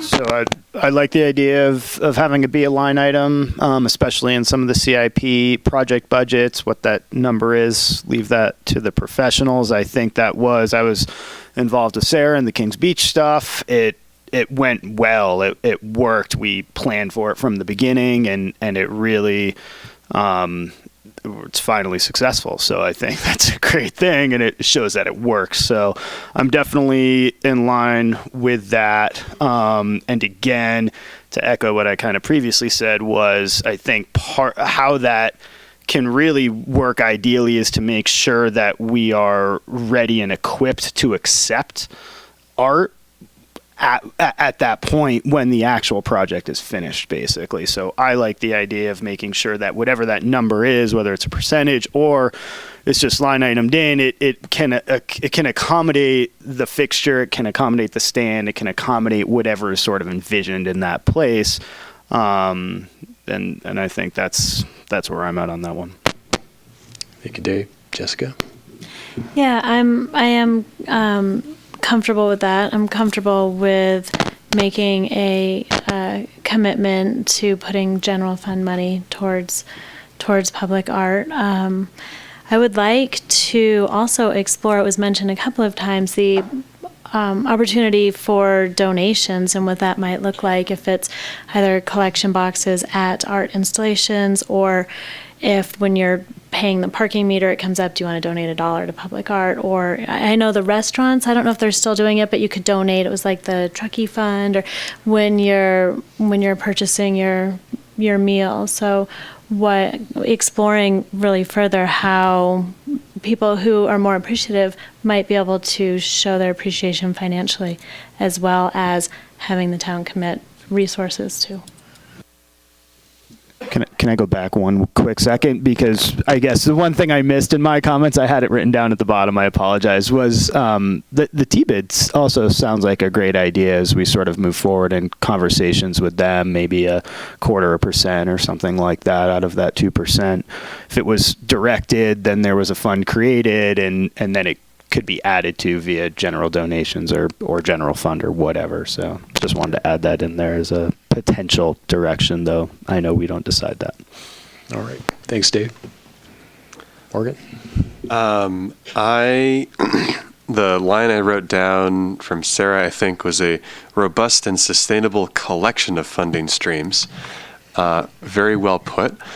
I do think that a percentage, I would be very much in favor of a percentage on capital improvement projects, whether that's 1%, 1.5%, I'm not sure, but I really like that as a percentage mechanism that is holding ourselves to a standard. Essentially, that's putting general fund public tax dollars, but not just town of Truckee tax dollars, since often CIPs have outside funding, and so we're sort of acknowledging that part of that work is art. I also think that as we go into the budget process, we should put a portion of a general fund money in. In the past, we've done that for economic development, and I think we've learned a bit how to that works well for some things and not others. And I would suggest that that attempting to fund public art explicitly is both going to serve the sort of economic development goals that we've tried to serve in the past, as well as art. And last reason for that is I think it's important to have funding that's not associated with a specific, town project, so that we can have opportunities to put art in places that are not about to be torn up by the town, which is a lot of the rest of the town. And then the last thing on here, as we think about funding, I know it's not quite where the money comes from, but I think that let's make sure that we are able to fund public art that is both large and small. Sometimes we have wound up with sort of public application processes that are onerous enough that they favor large projects, but a small $1,000, $5,000 kind of idea doesn't really want to go through all that effort. And let's make sure that that's kind of appropriately sized. So, thank you. Well, I thought that was really well put too, the robust and sustainable. That's the key. It has to be able to be self-regenerating, which I wonder whether or not capital improvement projects are. Do you have anything to contribute to that, Jeff? I mean, there's a certain period of time, and then what happens when we're kind of built out? Well, I may let Dan, who does most of the CIPs, have it that one. I mean, it really depends on how you want to look at it. They're not sustainable in the sense of, there are some modest maintenance costs which sort of go on, and they may or may not be attached to a particular project after X number of years. But my guess is that we will continue to do various capital projects. I mean, as a planner, the notion of true build out never really happens. You just keep evolving. Even if maybe you've built out all of your literal land areas, you're still evolving, you're still changing, you're adding things, you're adding landscape. So maybe converting something to yeah, something else. I just don't think that CIP, it may slow down dramatically as we've, finished all the major projects, but apropos of Morgan's just recent comment, there's going to be opportunities, I think, that go on pretty far into the future. Okay. Would you agree with that, Dan? Yeah, thank you. Being a new town council member, one of the things that I am really looking forward to is diving into the budget process. So having not done that, I'm very hesitant to say, yes, I think we should commit some general fund monies to this, because I don't know what that's going to take the place of. So I'm just expressing my concern in that I feel, for me anyway, this is a little bit of the cart before the horse. While I definitely want to support a robust and sustainable funding source, figuring out how we do that seems to be a little bit further along of a discussion than what I have to offer right now. I do also want to echo the thoughts of the small and the large, and the physical and the performing, the permanent and the rotating. I think all of these need to be considered in how we're funding this because they're all very different in their nature of their needs. So. Thank you, Anna. Yeah, I agree with pretty much everything I've heard.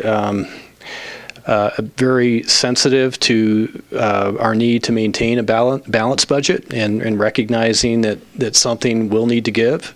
But at the same token, I think if we're going to embark on a public art master plan and program, then absolutely essential that we think about how to integrate an ongoing sustainable funding source within our town budget, whatever form that ultimately takes, whatever form that ultimately looks like. I think that'll, lie before us clearly, and there may be some hard choices, but I do think it's important. And we definitely have a role in that. I also agree with what Dave was saying earlier, that maybe there may be some opportunities with the T-bid for how those funds are ultimately allocated. I think public art, at least according to the report that we had earlier tonight, would seem to fit in very, very comfortably with the array of sort of initiatives and improvements that the T-bid is intended to fund. So I think that's an interesting idea, and I think we just continue to be open to other new ideas and what we might be able to glean and learn from other communities who have done this, who have plans in place, and who have been successful at it. So I think that's all I have to add on this one at the moment. So last question number 3 is the question of a commission or committee. We had quite a bit of public comment on that, and be curious to see how you all feel about it. Maybe I'll start with you, Anna. I actually have a question. What's the difference between a commission and a committee? and why would we choose one over the other? Right. Well, one of the reasons, I'm going to answer this eventually, but one of the reasons that we sort of said maybe we should let the master plan process play out a little bit before we really nail this down. No question that we will be recommending positively some transparent, open process in which the art community and the public gets to be involved. So whatever that looks like. But since we don't quite know what that involvement is yet, it's hard to sort of use the word commission, committee, process. So I'm a little uncomfortable not knowing exactly what whatever it is would do. Do they pick art pieces? Do they decide on advice to you on, financing? Do they do all of those things? Do they do it 4 times a year, 8 times a year? I mean, I think we need to shape that a little before it really makes sense. I mean, you could create it, you could call it committee, commission. It's really, to me, more what the parameters and bylaws of that group would be and what they're charged, rather than what we would call it.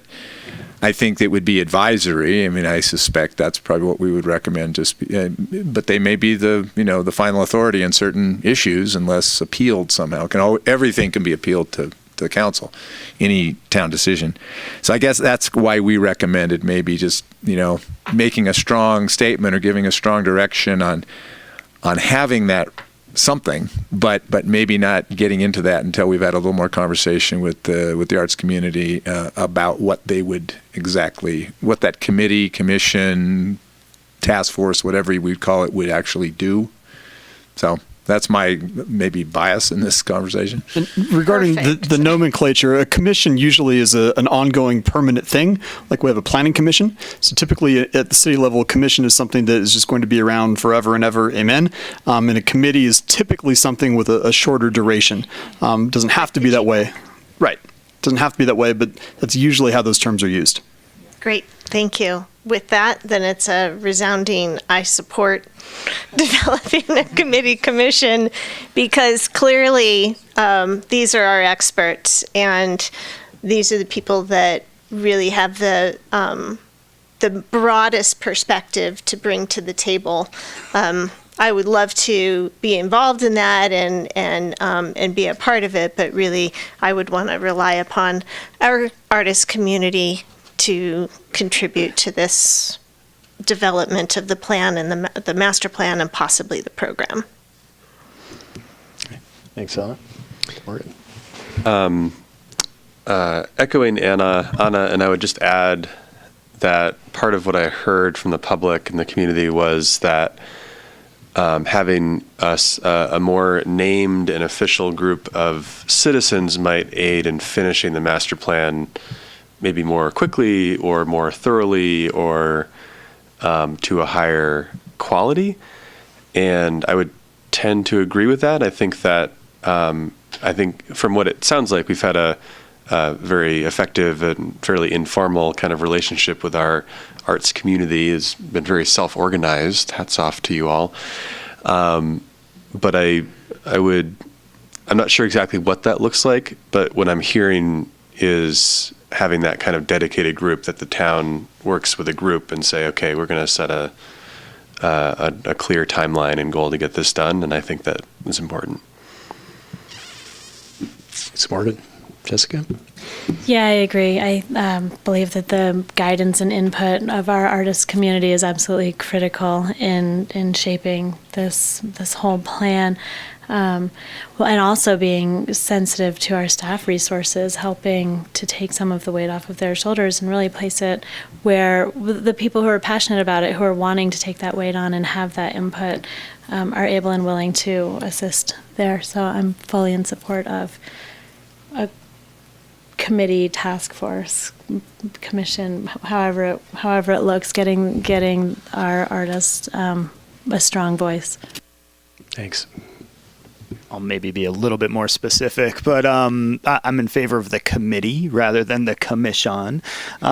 Speaking of it in terms of like architectural review committee versus planning commission, just understanding that regulatory framework. So I'm definitely more on the committee end of things.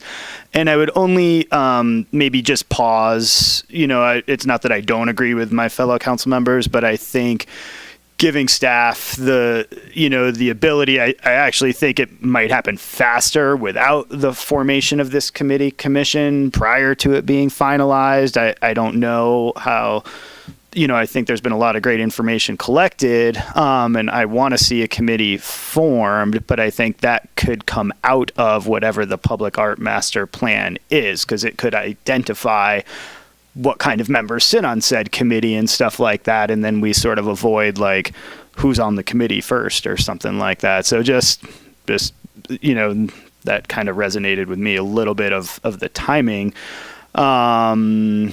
And yeah, I think it should be something that meets quarterly or more often and kind of keeps a tab on high priority sites and potential projects, but also as a sounding board for what kind of art kind of goes where. So that's sort of the role I see, more like architectural review or historic preservation. How we have those set up is a little bit more what I was envisioning.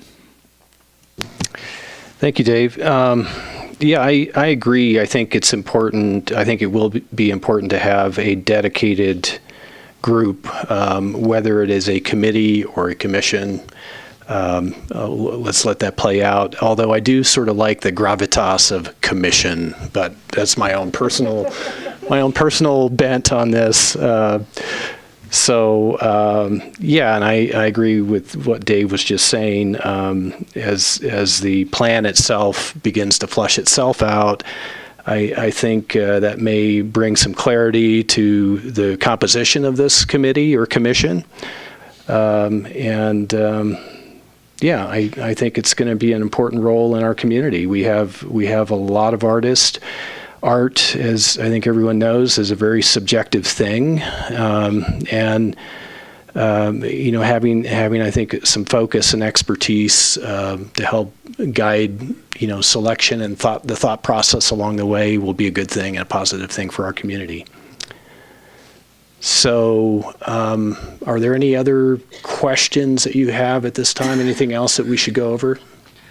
No, but I think in just sort of this dialogue with the last question, what staff had committed to was producing the document, so the master plan for the public to look at, and then holding a workshop to talk about the document. And the way that we've structured it so far is that we're calling it a working draft because we want people to mark it up. We want people to look at our definition of public art and to have discussions about what's important to them to include because we want that feedback. So we've set that up for March and that we will meet that deadline.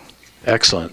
Great. Well, it's nice to know the path forward, and we'll look forward to the public workshop and next steps. Any other input you're looking for from us at this time? Okay, excellent. So I think what we're going to do, we're going to go ahead and take a 5 to 7 minute recess. I'm going to be recusing myself on item 7.2, and Vice Mayor Goodwin will be presiding when we get back. Thank you.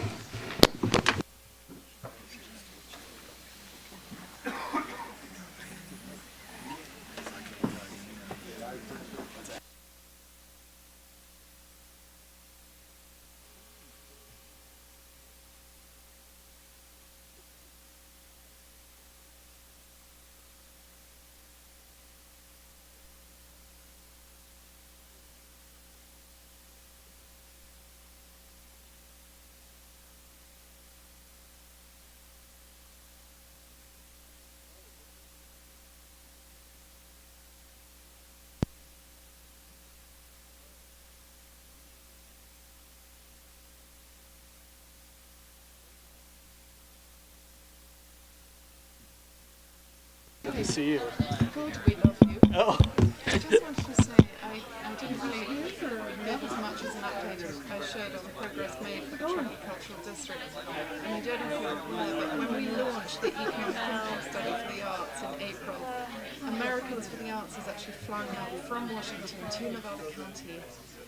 They're sending their we've paid for it, Nevada County Arts Council, for the whole county. And Randy Cohen, who is the Director of Policy and Research, will be announcing and launching, and it would be quite within sort of reasonable to us speak to the town council and whatever. It's quite a big deal. So you'll have all the numbers that you need in April. So really soon. So Great to hear. Yeah, exciting. Well, thank you. Thank you for that. Good to see you. Cheers. Is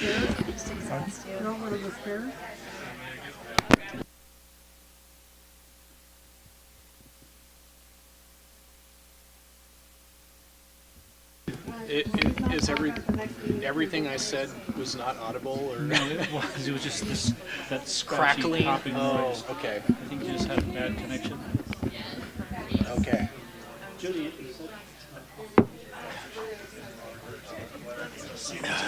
we have a couple of.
Find food.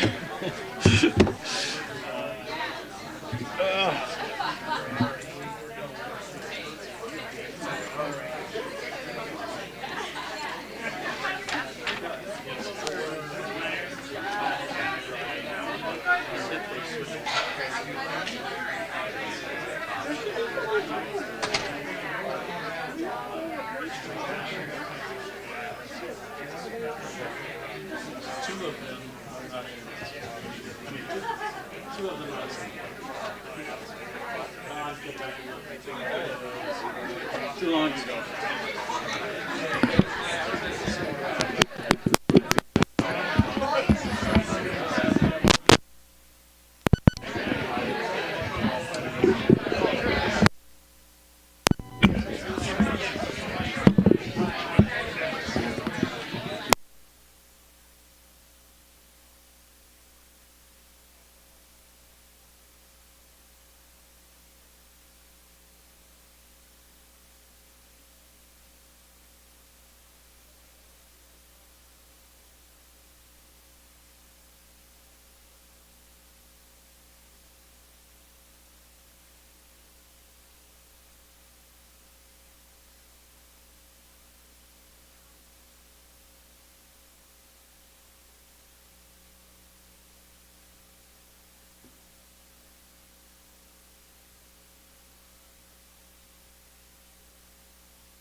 And we're back. All right.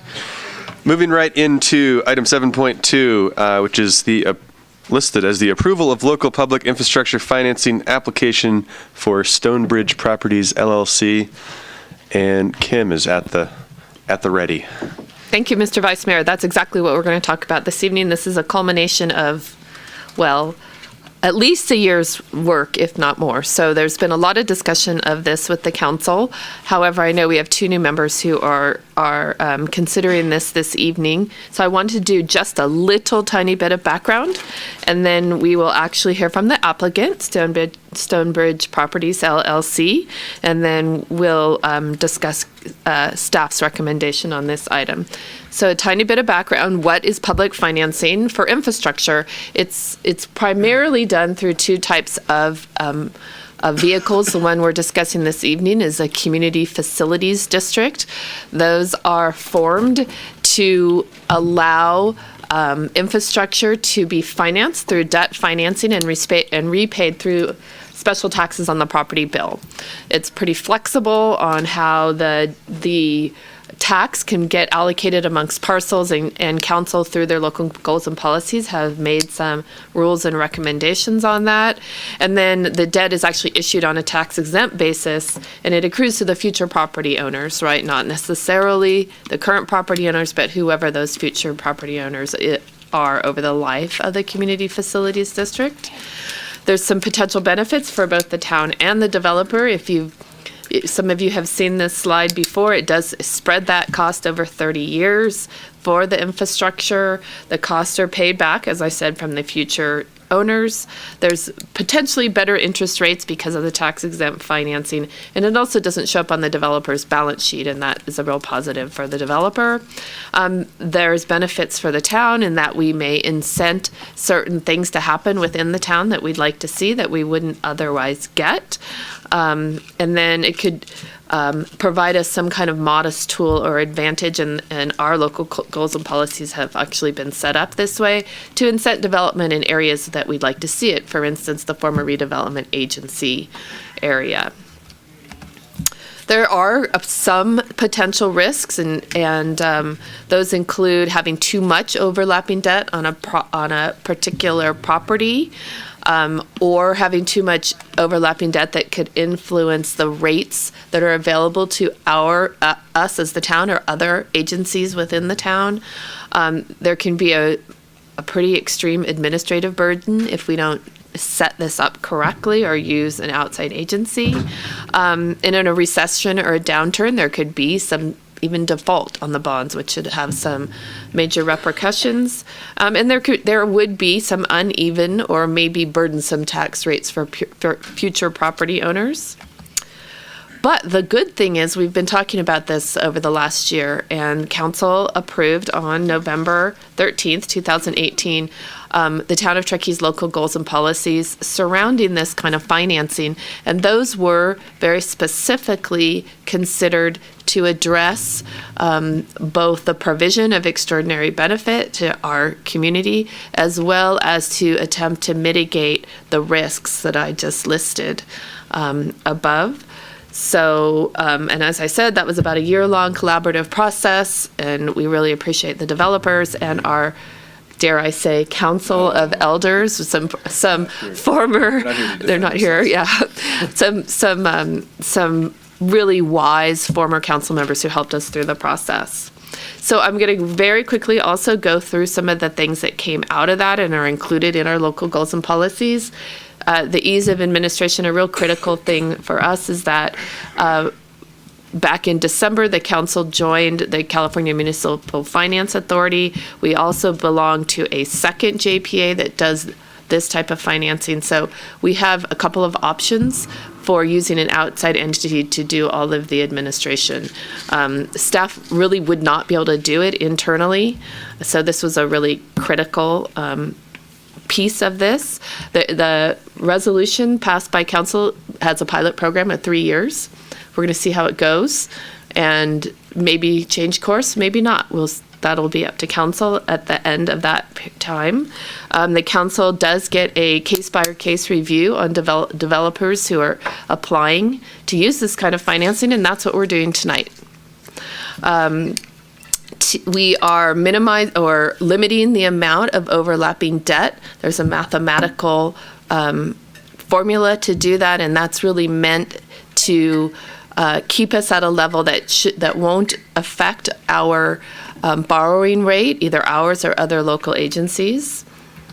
There is a limit on the overall estimated tax burden on any particular property. We limited that to 1.8% in the local goals and policies.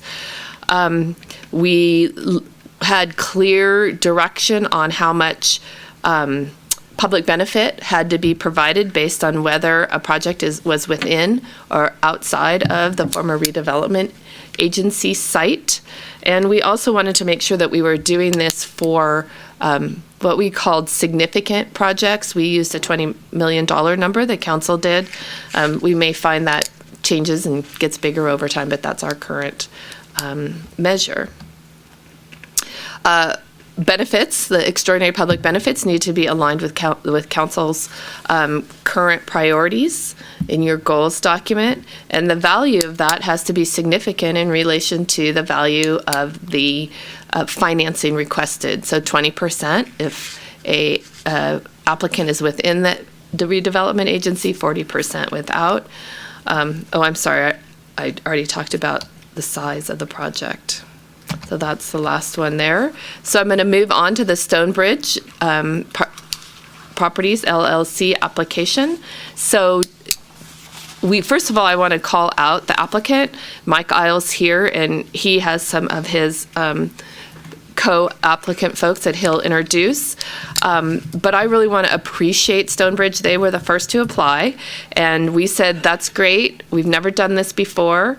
We think we've made up an application that addresses everything that council has told us to address, but you're our guinea pig. And so we really want this to be a collaborative process, and you can learn from us and we'll learn from you. And they've done that, and I really want to express that appreciation. And we keep getting better as we go. So they did complete their application and provided information that was requested there.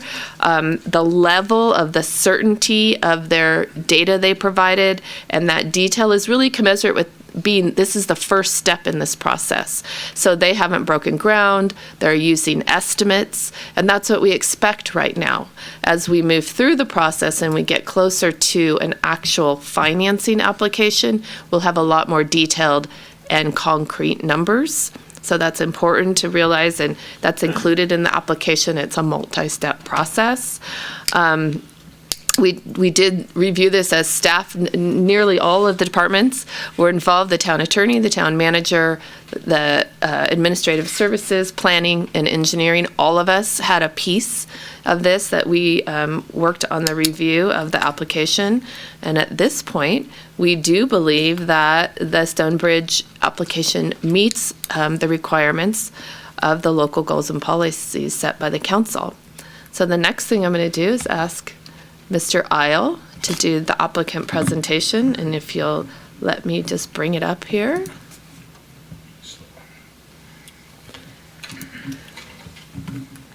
And we'll see if this works, right, Kim?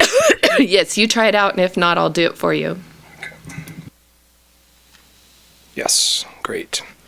Well, good evening. I'm Mike Isle from Tygart, and I appreciate the opportunity to be here tonight.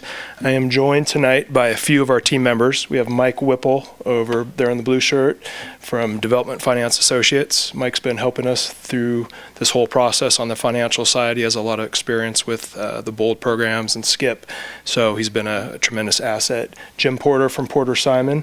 Jim's been with us since the beginning of the project, way back when we started this thing. So yes, had a lot of hair and moved a lot quicker, so fantastic guy. And then we actually have Dennis Troy joined us tonight. Dennis used to work for the town of Truckee, but Dennis is part of BUILT, which is our home builder for the project. So Dennis was nice enough to join us as well, and you'll be seeing a lot of him as the project moves forward here. So my intent tonight, not to spend a lot of time up here. I could spend hours. I'm going to try to keep this to 5 minutes tops. And if I start running long, somebody just give me that look and I'll skedaddle on out of here. So as part of this presentation, I just want to do three things. One, talk about the process just for a second. Two, because we have a few newer council members, I want to take this opportunity just to give you a little background on the project since there's a lot of history on it. I will keep that brief again, but it's a good opportunity why I'm here to just talk a little bit about the project and some of the benefits that come with it. And then we'll wrap up here in a few minutes and make ourselves available if there are comments. So jumping in, acknowledging the process, Kim had made a mention of the guinea pigs and this process that started. I just need to give a major shout out to Kim and Jeff and Danielle and Andy and Dan and Becky and Jenna and everybody who played a huge role in this process. This thing started with Town of Truckee does not do this type of work. They don't do CFDs. There was a lot of interest in it from our group, from a number of other groups, and they really took this process from we haven't done this, there's really no track record here, to navigating a very, I thought, extremely well-run committee process. Committee, right? Not commission from the past one. Done.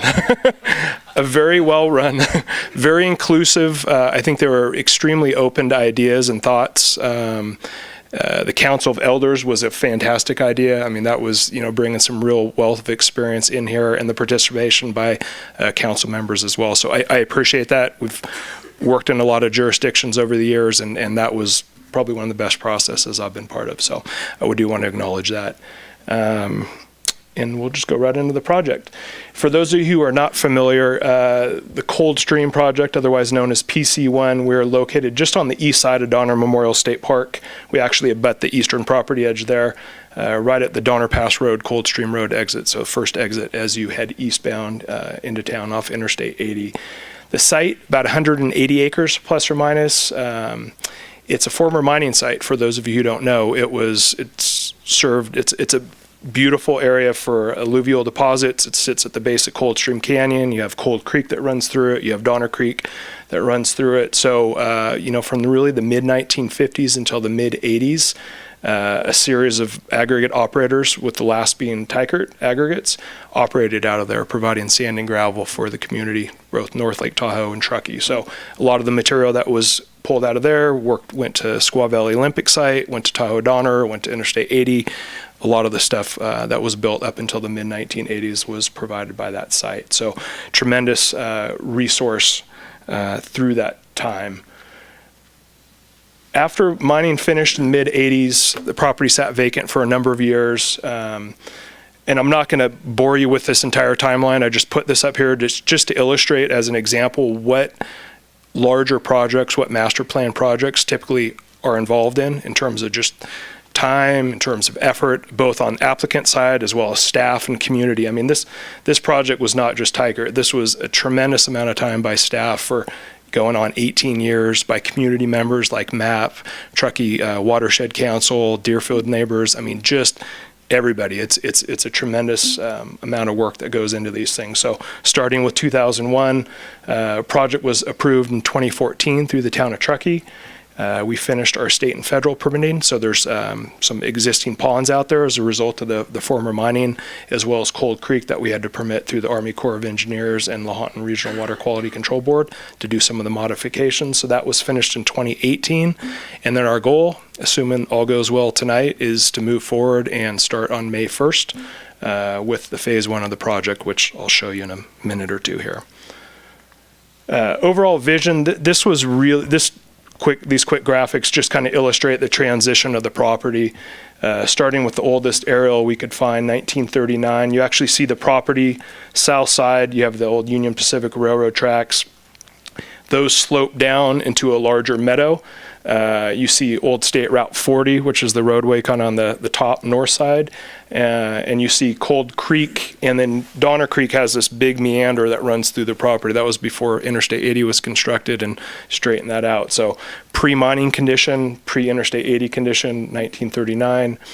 1983, jumping forward a number of years, that is a highly disturbed site at that point. Mining is just about done. You're about maybe 2 years away from being finished. The plant site, which is where all the operations occurred on the west end, just west of Cold Creek. So that's where the sand and gravel sales, the plant operated out of. There were ponds on that area from the excavations, and then east of there you see a lot of water. All those areas were excavated. We took sand and gravel, processed that, and used a lot of resources in that area. So fast forward 2001, when we submitted started our application, the whole idea was this is an infill reuse opportunity for the town. The site sat vacant. It's 180 acres, easy access on and off the freeway. Why not take a gamble here and try to create a really nice mixed-use community that can give back to the town of Truckee? So that's just represented in that image there for 2014. That's the plan that was approved. 300 residential units of varying densities and sizes, everything from small homes up to more typical Truckee size lots east of the creek near the pond areas.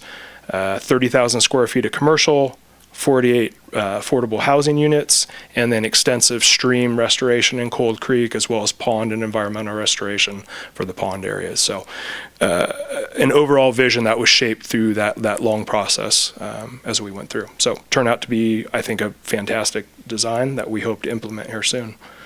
So cutting to the chase on the public finance proposal, Kim, I think, hit the high points. I'll just emphasize a few things. The overall proposal, in starting this out, this is designed to be conservative. there's experience. A lot of people have done these, through SKIP and through BOLD. For us, we need to keep this restrained. We want to keep the assessments low. We want to keep the amount of infrastructure that's financed to a reasonable level. So overall, what you'll see is this thing is designed to be conservative. We're doing that a few ways. One is we're establishing 3 improvement areas. So you see 1, 2, and 3 on the project. Some lessons learned from other projects in the past where they bit off more than they can chew initially. They issued bonds, large amounts, larger undeveloped properties. You hit slow cycles, you hit recessions, and you can't absorb and ultimately pay for those bonds, or you have trouble covering those. So for us, we're trying to break this into logical sequences, logical bite-sized phases, where you issue bonds for phase 1, you're able to build that out, you're able to absorb those costs in a relatively short manner, and then it's time to roll to the second phase, then it's time to roll into the third phase. So that is a cornerstone of what we're trying to do. We're trying to limit the debt on undeveloped properties by these smaller increments and phases. Initial target tax rate, the conservative approach by the local goals and policies recommends no more than 1.8. I think legally you're allowed to go to 2% overall. Town, which we're totally in support of, said, hey, we're going to limit that to 1.8. So that's our maximum.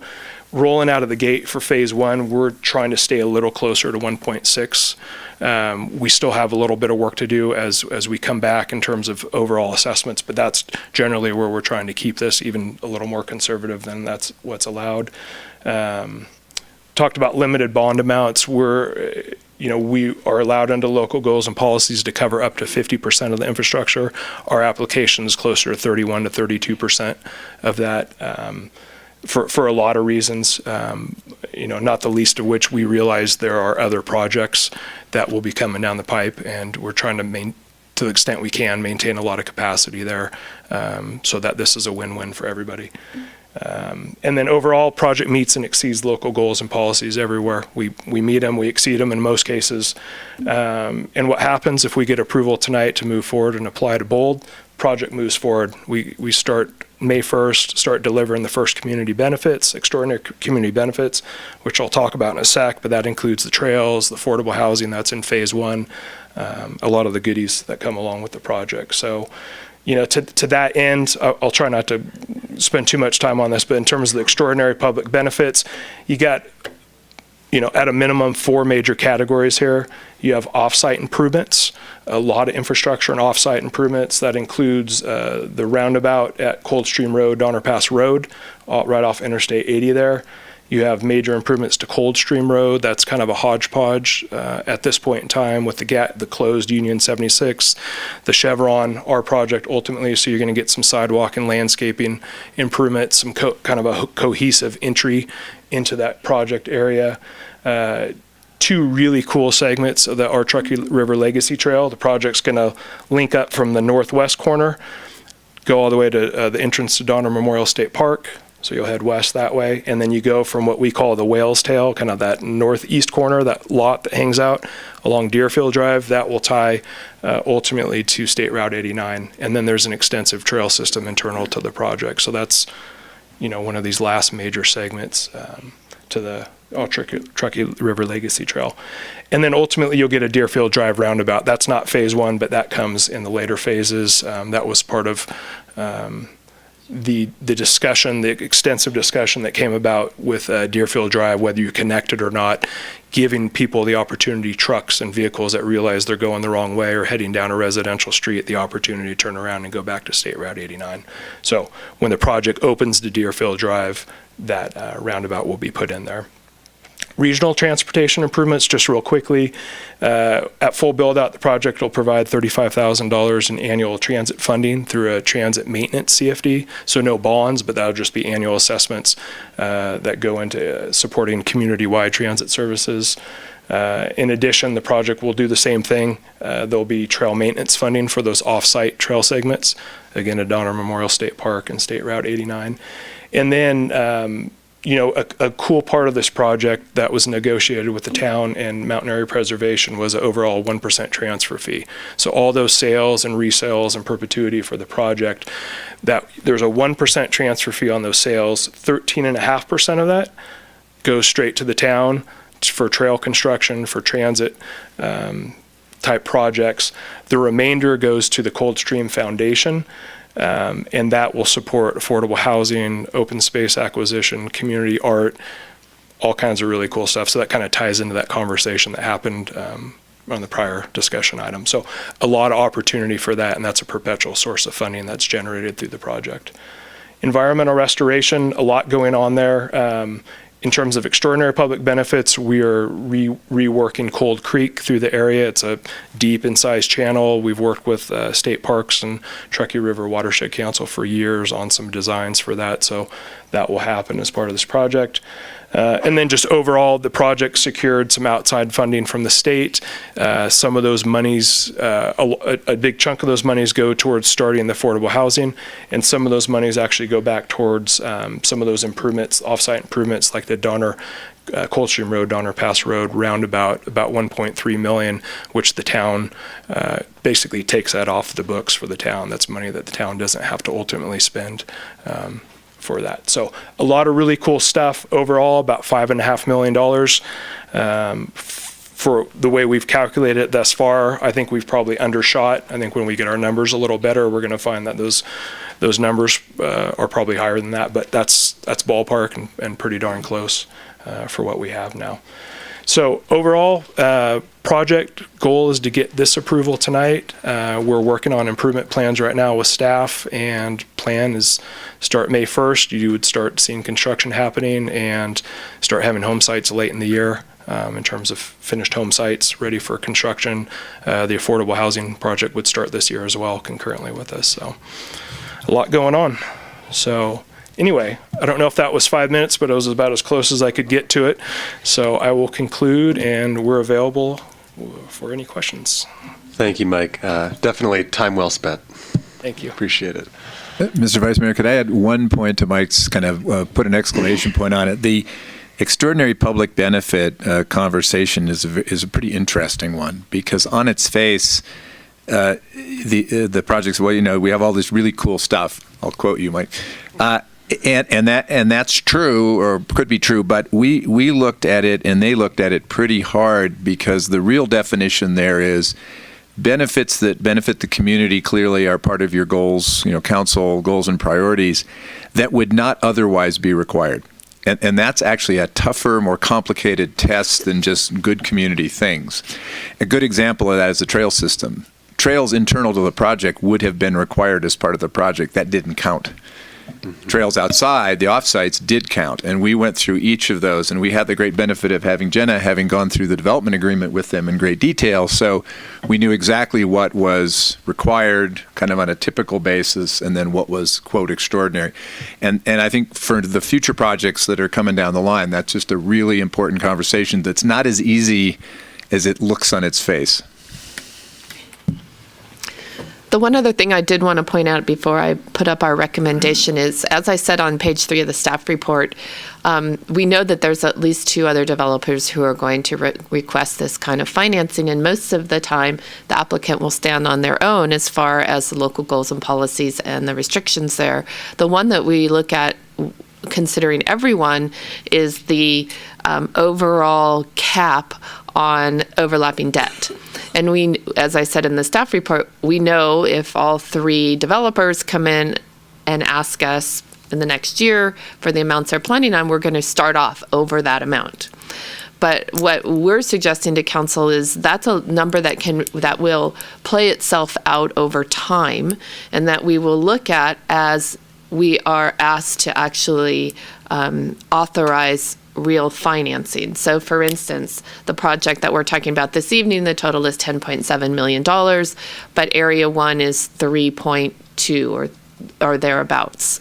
And so while we would look at all the projects in total being over the 50% of 3% of our assessed valuation, in reality, that's just a now number that will change over time as our assessed value changes, as debt gets paid off, as other debts added, et cetera. So our suggestion to council is we understand that, and we will deal with that over time, and there is some risk that we would run out of space, and we would have to talk about that. But that is the one little complicating factor where the applicant doesn't necessarily totally stand on their own in their application. So that being said, our recommendation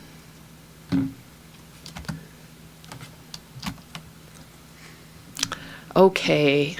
It's an ominous recommendation. It is. Our recommendation is that the council approve Resolution 2019-04, finding that Stonebridge Properties LLC application for infrastructure financing is consistent with the town's local goals and policies. I'll try to get that up here. Thank you, Kim, and thank you, Mike, and all the Tykert team. Let's take questions from council. Start down here. I was lucky enough to get both Jeff's and Kim's attention today for a good amount of time because I had a lot of catching up to do on this, even though sort of tried to follow along as it was happening over the past year. And I think I got most of my questions answered and was really able to wrap my head around it. A couple of other quick questions came up, and Jeff kind of just hit on one.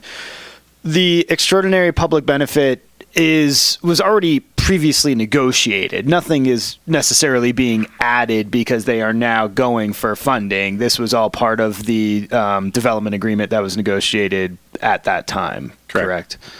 And all of the other projects that are potentially coming down the pike, I mean, that's really the case across the board as we see some of this. Are we really negotiating public benefit at this point in the game? Because it seems like we've decided on that. The rail yard project has a development agreement agreed to, about a year and a half ago, Jason, a year ago or so.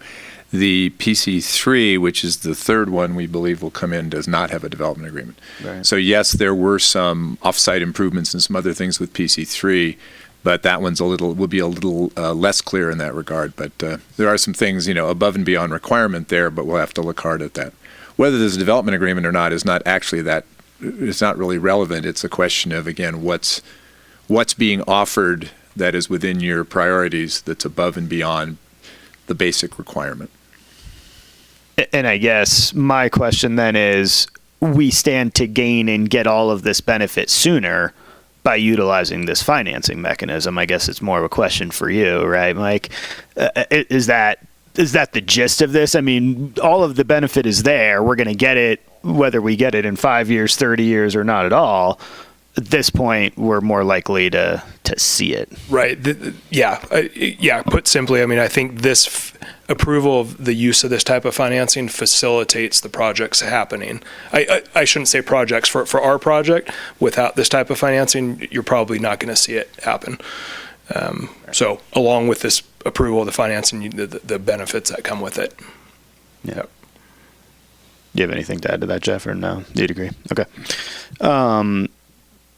Other than the nitty gritty, which I sort of have already worked through, I don't know if you want me to repeat all those questions, but those are the only questions that came up for me during the presentations tonight. I just have a kind of a logistical question, Kim. I think it would be best for you. So if they're able to draw funds over the course of several years, but our whole public financing program is a pilot plan for 3 years, what happens in the event that it's not re-upped? Is the entire project grandfathered in and they can continue to draw? Or after 3 years, if we no longer offer public financing, they're kind of started and then they're out of luck and there's no more money? Like, what happens in 3 years? Because we don't know right now. So the bad news is that there's not a clear answer, but the good news is that those of you on the dais get to decide. The goals and policies don't really contemplate the answer to that question, which means that those of you up there get to decide what the answer is. I love that answer. Thank you. That was my only question. I also spent some time with Jeff today going over the details, and I feel pretty comfortable with the whole process. Thank you. Anna? Well, Kim and Jeff were really busy today because I too spent quite a bit of time with them. Actually, and yesterday too. Thank you. This is a really fascinating process, and knowing that we are gaining such extraordinary public benefit with all of these, it makes perfect sense to give this a try, which we've obviously already committed to doing. The interesting factor to me is how much these numbers can change, and some in a course of a short amount of time. I understand that that $28 million limit, the 50% of of the 3%, is something that can change drastically, both up and down, depending upon what the economic value of our community is. And then other things like natural disasters and forest fires can also contribute to that in one direction or another. So my question is, if something like that were to happen, forest fire, and suddenly the value of our community goes down significantly, what happens? Well, again, I'll echo what Andy told you. You're in charge, and we specifically put that in the local goals and policies that you have ultimate latitude to make those discretionary decisions based on what circumstances are presented to you. So hopefully we never deal with that, Anna, because we'd be thinking about a lot of things. Yeah, obviously. But there's also other things that are not natural disasters, like a recession coming in. And we had a robust discussion about that too, and the fact that this 1.6 or 1.8% will continue regardless of whether or not the value of the property goes down is something to not consider lightly. And then on top of that, there is the 2% potential increase that can continue to burden that property into the future, again, regardless of whether its value is going up or down. But again, thank you so much for such a thorough staff report and spending extra time with me in particular as I'm educating myself on all of these things. So that's primarily my question. One important thing to remember about the assessed valuation is that it's not just a matter of it inching up over time or inching down and during a recession or whatever, but as a major property like this develops, the assessed valuation within that property goes up quite steeply. And so there's almost like redevelopment with tax increment financing, there's a fairly good escalator there that the actual project development kicks in as buildings get built and values, go up. Thank you for pointing the lighter side of the discussion. Thank you, Jeff. and that is really true and can be rather exponential. Yeah. One other quick thing that I'm not sure how or when, it's not part of this application and this approval, but I would like to again just mention that I think adding public art to one of the extraordinary benefits would be a great way to produce that opportunity for public art to be part of some of these projects as well. And then, Mike, is that there's this little island in the middle of your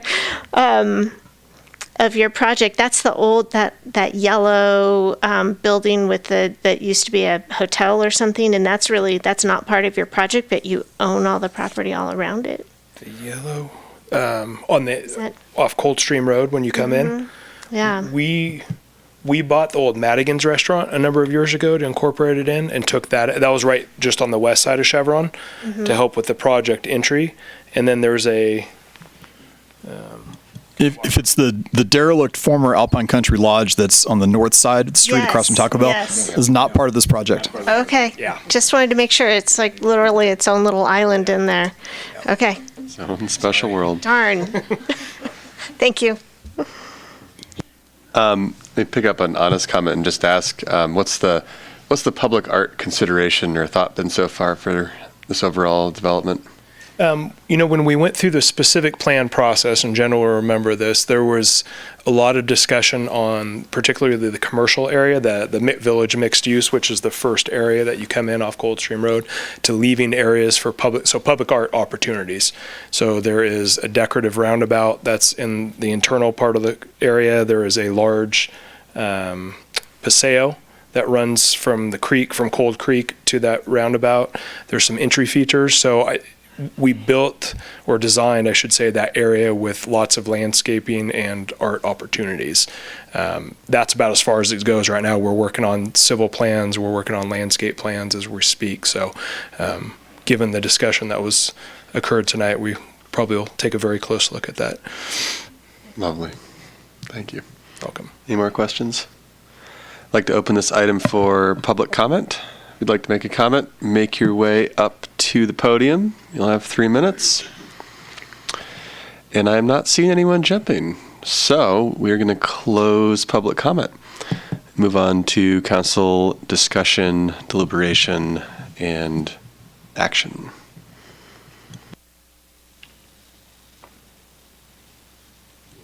Anyone? Is there any discussion? I'm fairly comfortable with what's been presented to us. I feel it's extremely thorough and kind of hits on everything that you guys were taking up in the last council under all of the land use goals and policies. So, I'm ready to move forward. If anybody else has any discussion or wants to pull anything out, speak now. No, I agree. I feel like the whole reason for us to have established this program was for it to be utilized, and so now we can move forward with that. So I'm completely on board. Great, Anna. Yeah, as my discussions went with Jeff and Kim, there still are some opportunities for us to make different decisions in the future. And I just want to thank Tykert for their work in helping us create this process and develop a path forward for this initial test. And let's see what we can do with it and create extraordinary public benefit. Echoing that, it's been a lot of hard work to get to this point, and I think we're ready to move forward. So, Mr. Pallavi. What am I doing? I'm making a recommendation that we approve resolution number 20. I'm making a motion. Excuse me. Thank you. I'm making a motion that we approve resolution number 2019-04, finding Stonebridge Properties LLC application for infrastructure financing, consistent with the town's local goals and policies. Second. All those in favor? Aye. Aye. Motion carries unanimously. Thank you, everyone. Thank you. And Mayor Tierman, please rejoin us. And as he's coming back, I'll just say we'll move right into our next item. So let's not get too comfortable.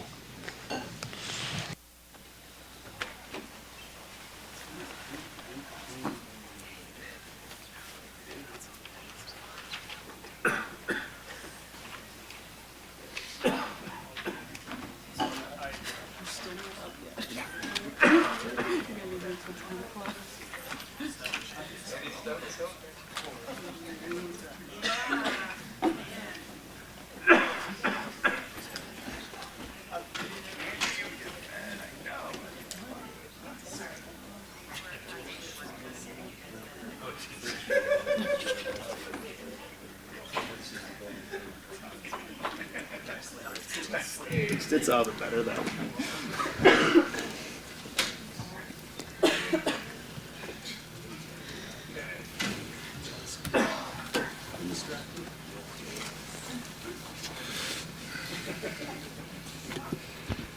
Okay, we're ready to move on. All Item right. 7.3, staff report on the Bridge Street at Donner Pass Road, West River Street, East River Street intersection feasibility.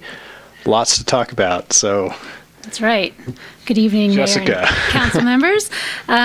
We've shortened that name to Reimagine Bridge Street. But tonight I am coming to you with an update on the project and a recommendation to proceed with public outreach. So a little bit about the project. Oops. The project area is Bridge Street at the two intersections on either side of the railroad tracks, at Donner Pass Road and at East-West River Streets. We were tasked with a feasibility study for what kind of improvements we could do at these two intersections to improve traffic flow as well as pedestrian connections and other associated improvements, as well as a quiet zone. So just as the update, we started this project in the end of summer, beginning of fall, and council appointed a project advisory committee for the staff to use to go over all the feasibility, intersections and the feasibility of them on September 25th. Since that time, we have had 3 PAC meetings and have been super efficient at getting through this process. I did see some familiar faces in the audience too. We have a couple PAC members here tonight, Bill and Nancy, and then I think Jason was here earlier. I also have our consultant team, that's the traffic engineer with Headway Transportation is their new name. Lauren and Dylan are here as well if you have questions later. But the PAC really impressed me with being very efficient in this process, and I appreciate their assistance and time in participating in the committee. We did get through selecting a name and tagline and logo. The Reimagine Bridge Street project, linking downtown, was selected, and this cool logo that goes along with it. They also brainstormed public outreach ideas, identified a list of project goals and the screening criteria we should be using in evaluating each of the intersection alternatives. And they even got to a final decision that we'll go over as we go through this presentation tonight. So the project goals we went through for this, the minimum criteria basically for each of our alternatives was to improve the pedestrian and safety and circulation on Bridge Street. And for us, that meant having continuous sidewalks on both sides of Bridge Street, not just one, and a minimum of 1 protected crosswalk across Bridge Street at both of those intersections. We are lacking one currently at River Street intersections. It's kind of scary to watch the people try to cross that area. We wanted to maintain or improve traffic flow in that area, both with and without a train present. And that's kind of key. That train is pretty tricky when it crosses, and we don't have a whole lot of options for how to get around that. Quiet zone designation, which what it does is we can install some improvements in that area that would eliminate the requirement for the train horn being sounded as you cross that. It does not eliminate the horn. The engineer would still have the ability to sound it if something was in the way or it was busy or things like that. But those improvements are either 4 gates across the intersections or median island with 2 gates on either side to prevent people from kind of going around the gates. The other project goal was no removal of historic buildings at any of those corners. Whatever improvements we put in there, we wanted to maintain the historic buildings in those areas. The committee also brainstormed other considerations we should be looking at as we go through the alternatives. How improvements might affect regional traffic flow. If we put something in there that is so undesirable that people totally go a different way to get around it, that we want to understand. How it might look, eventually cost, but that was not our main criteria for these improvements at this time. the amount of right-of-way we would need to acquire, even if we don't remove historic buildings, there may be some other impacts in those areas. Types and frequency of accidents, adding pedestrian connections at all corners and improving that even more than just one crossing at each intersection. Speed reduction, maintaining parking spaces, accommodating events, road closures, and busy weekends. We all know those are fun around here. And then some other considerations such as the plowing across the railroad track issues and ponding of water on the bridge. I also wanted to point out that we have a lot of information in our general plan 2025 on these intersections. Table Circulation 5, Bridge Street and Donner Pass Road and River Streets, that indicates that a roundabout or traffic signals could be built. It leaves that open. Policy 2.3 allows flexibility and exceptions to the LOS standards. So we don't have to reach those LOS goals that we have, and this gives us exceptions if their improvements result in unacceptable impacts, such as demolition of historic buildings, or are infeasible to construct. We do also have some goals, such as utilizing roundabouts instead of traffic signals throughout Truckee. So while that is one of the goals, this may not be an ideal intersection for roundabouts due to the size constraints. And another interesting thing in the general plan is it also identifies that there is an option for closing Bridge Street and installing an easterly undercrossing and improvements to the Bridge Street intersections, as well as the MacGyver West River Street roundabout. So we went through with our Project Advisory Committee, 18 different alternatives. This is a summary of them. I'm not going to go through every one of them, but we categorize them into basically 4 different categories. Minor improvements, those are basically sidewalks on both sides of Bridge Street, maybe something like a stop sign, and the quiet zone improvements such as gates or a median island. Roundabouts, we looked at quite a variety of them, with probably the Dogbone roundabout being the most exotic. It basically created a giant roundabout with the train tracks going through the middle, but you have to cross the tracks twice every time you go through. Single lane roundabouts, 2-lane roundabouts, we looked at all those options. Signals, quite a variety of those as well, but the configurations were generally the same, except the last one adds additional lanes. And then roadway configurations, that was kind of all over the board. We had everything from vehicle undercrossings on Bridge Street to new railroad crossings to the east of the existing one or to the west of the existing one-way couplets, all of the above. The one for the roadway reconfigurations that worked the best was the closure of Bridge Street and a new roundabout at West River and MacGyver roundabout. So tonight I do have some videos to help demonstrate what these intersection improvements look like. One, we took some drone footage on January 1st, so a pretty busy day in Truckee. Truckee Police helped with that, so it was pretty cool to see. We also have some simulations of the roundabout and the signal and how those function.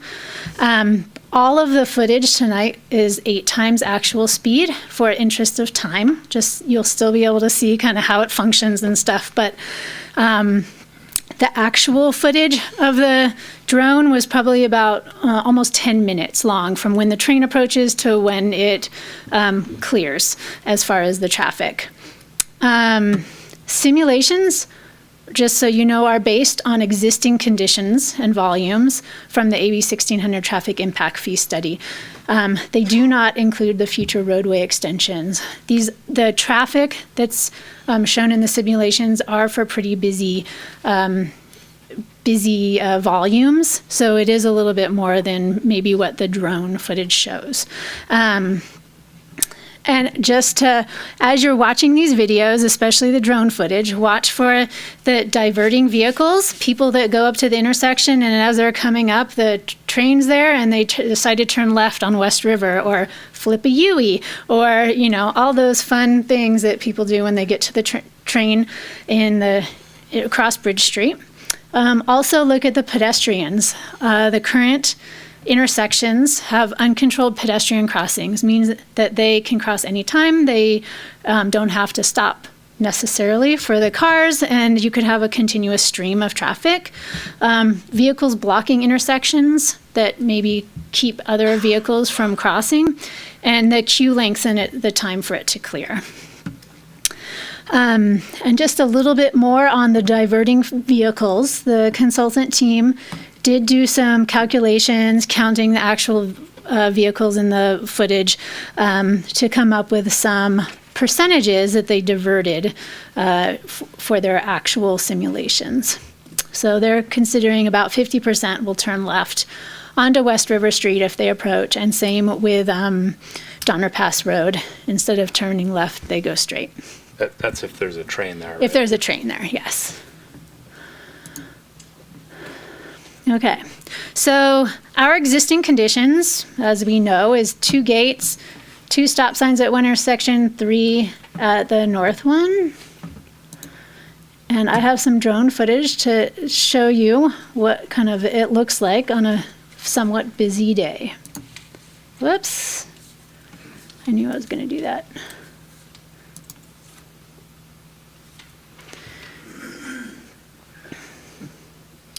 You can see the busy stream of people on this side, just kind of constant.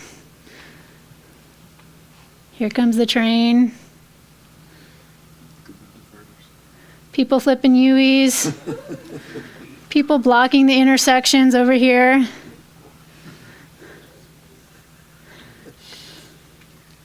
It's kind of fun to watch. And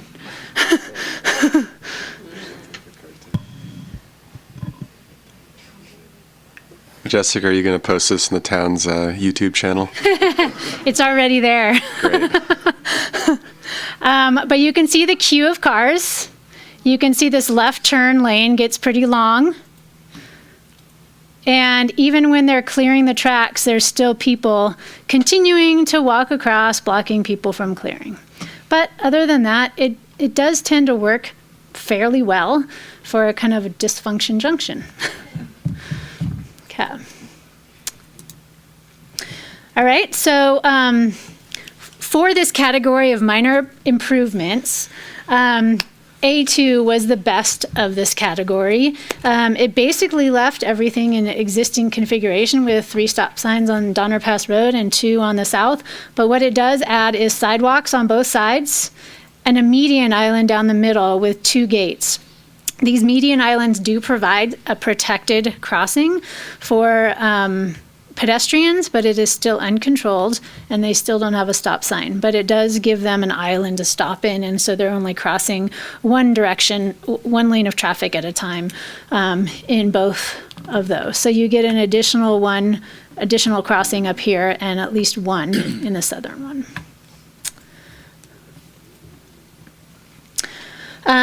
So we have roundabouts we looked at, and the best in that category was the single lane roundabout. While the double lane roundabout functioned the best because it provided bypass lanes, physically it would wipe out most of the buildings at these intersections. E2 was a single lane roundabout, and although it didn't meet our minimum criteria, we thought it was worth at least showing you how this works and why it wasn't a favorite of the project advisory committee. It does eliminate some buildings, but no historic ones. Roundabouts at these intersections do require preemption devices, so they'll have lights or some sort of, stopping device in all of those legs. It's not as clean as the roundabouts we currently have in town. And just what Jessica's referring there is something that's very important is when a train comes that we don't have anyone trapped on the railroad tracks. So when Jessica talks about preemption at the roundabout, it's basically preventing people from entering the roundabout except the people that are potentially in between the two, so that when a train comes, those people can flush out. So that's when she says preemption, that's what we're referring to. With roundabouts, the pedestrian crossings are at all intersections, but they are also still uncontrolled. So you would still have, people could be a continuous stream like they are on some busy weekends. These improvements function the best, or one of the best, out of all of them that we looked at when there's no train present, which is a majority of the time. However, with a train present, they clog up pretty fast.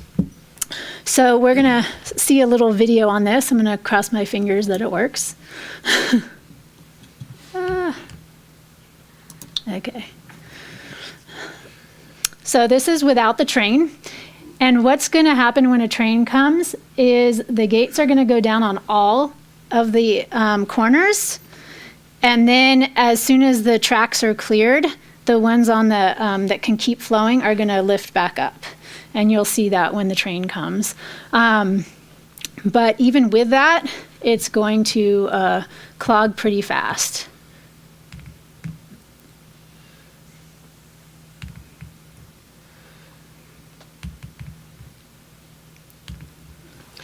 So comparing this to the actual video, the difference in the video, you've got these turn pockets that vehicles can queue up in, and other vehicles can move past the stored vehicles. In this situation, you get 4 to 5 to 6 vehicles waiting to cross the tracks back into the roundabout, and then it plugs the roundabout much more quickly. So that's the downside of the roundabout option. So while, like our existing intersection, you have a car that might block the intersection. You saw it in the drone footage. People were able to go around even if somebody was in that intersection. This makes it pretty hard to keep moving around. So I think that was pretty clear. I'm going to keep moving. All right, so we looked at a few signal options. Basically, it was the same layout at the intersection, but with different signal timing. So of the ones presented to us, G3 was probably the favorite. It gave a little bit more protection to pedestrians, but still made the intersection function well. What we get with signals are controlled pedestrian crossings at all corners. And they are controlled, so it's timed where it's not a continuous stream. These fit pretty well in the existing right-of-way, so we have no historic building impacts, minimal right-of-way acquisition.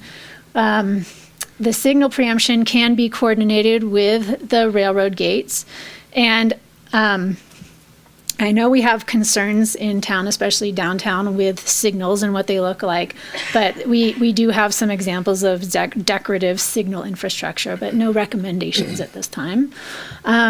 These intersections function well with and without a train. However, just keep in mind that you have roundabouts and they function really well without a train there.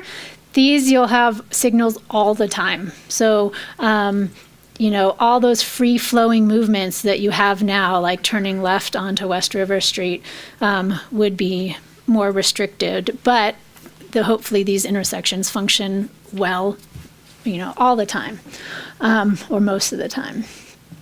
So I do have another video of the signal. And what you're able to do with this is when a train comes, it will clear the tracks and stop the traffic. But then once the tracks are cleared, it can be allow the other movements to keep moving through the intersection. So like the left turn on West River, the right turn onto southbound Brockway Road, that sort of thing. So you'll see traffic continue to move through these intersections, but it will be stopped for the traffic that wants to cross the tracks.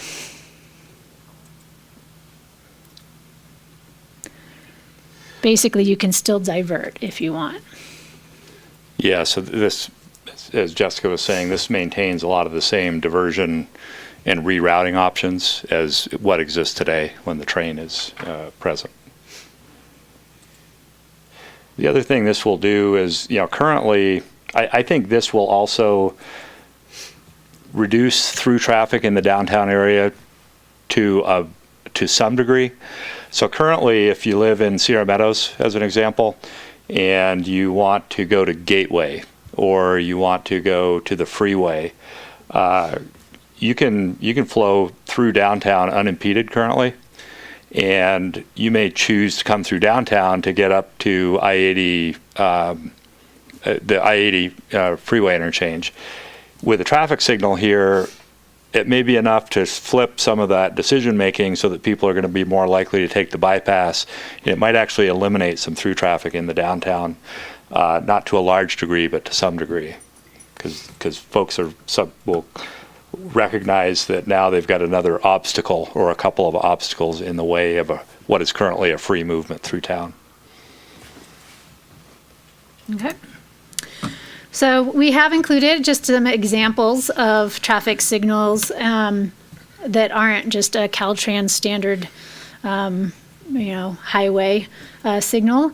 There's obviously other options, but it does not have to be a Caltrans signal.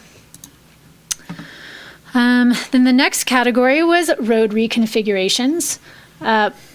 In general, most of those options did not meet the project goals. They tended to just move issues to another intersection rather than resolving them. They did impact existing residential neighborhoods, such as moving another railroad crossing to off of East River Street. Now you're having more traffic go through a fairly residential neighborhood. The at-grade crossings are difficult to permit through the CPUC, and the options such as the undercrossing was very difficult due to the very steep grades that were required to get under the railroad tracks and back up with enough clearance for semi trucks and things like that. It made those grades about 26%. So the best in that category was K, which was the closure of the Bridge Street, Donner Pass Road intersection, and closure of Bridge Street at the tracks.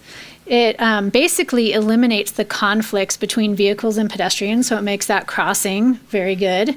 And adding a roundabout at MacGyver and West River Street would make that intersection function better for the additional through traffic you would have using the underpass. The Bridge Street would be open to pedestrians and bicycles still, and it would make, it could make a usable space by using that road if it was no longer a road. So this is kind of what that layout looks like. I do not have a video of it because it's going to function similar to what our existing intersection functions like, with a train present, with both of these intersections being a T intersection.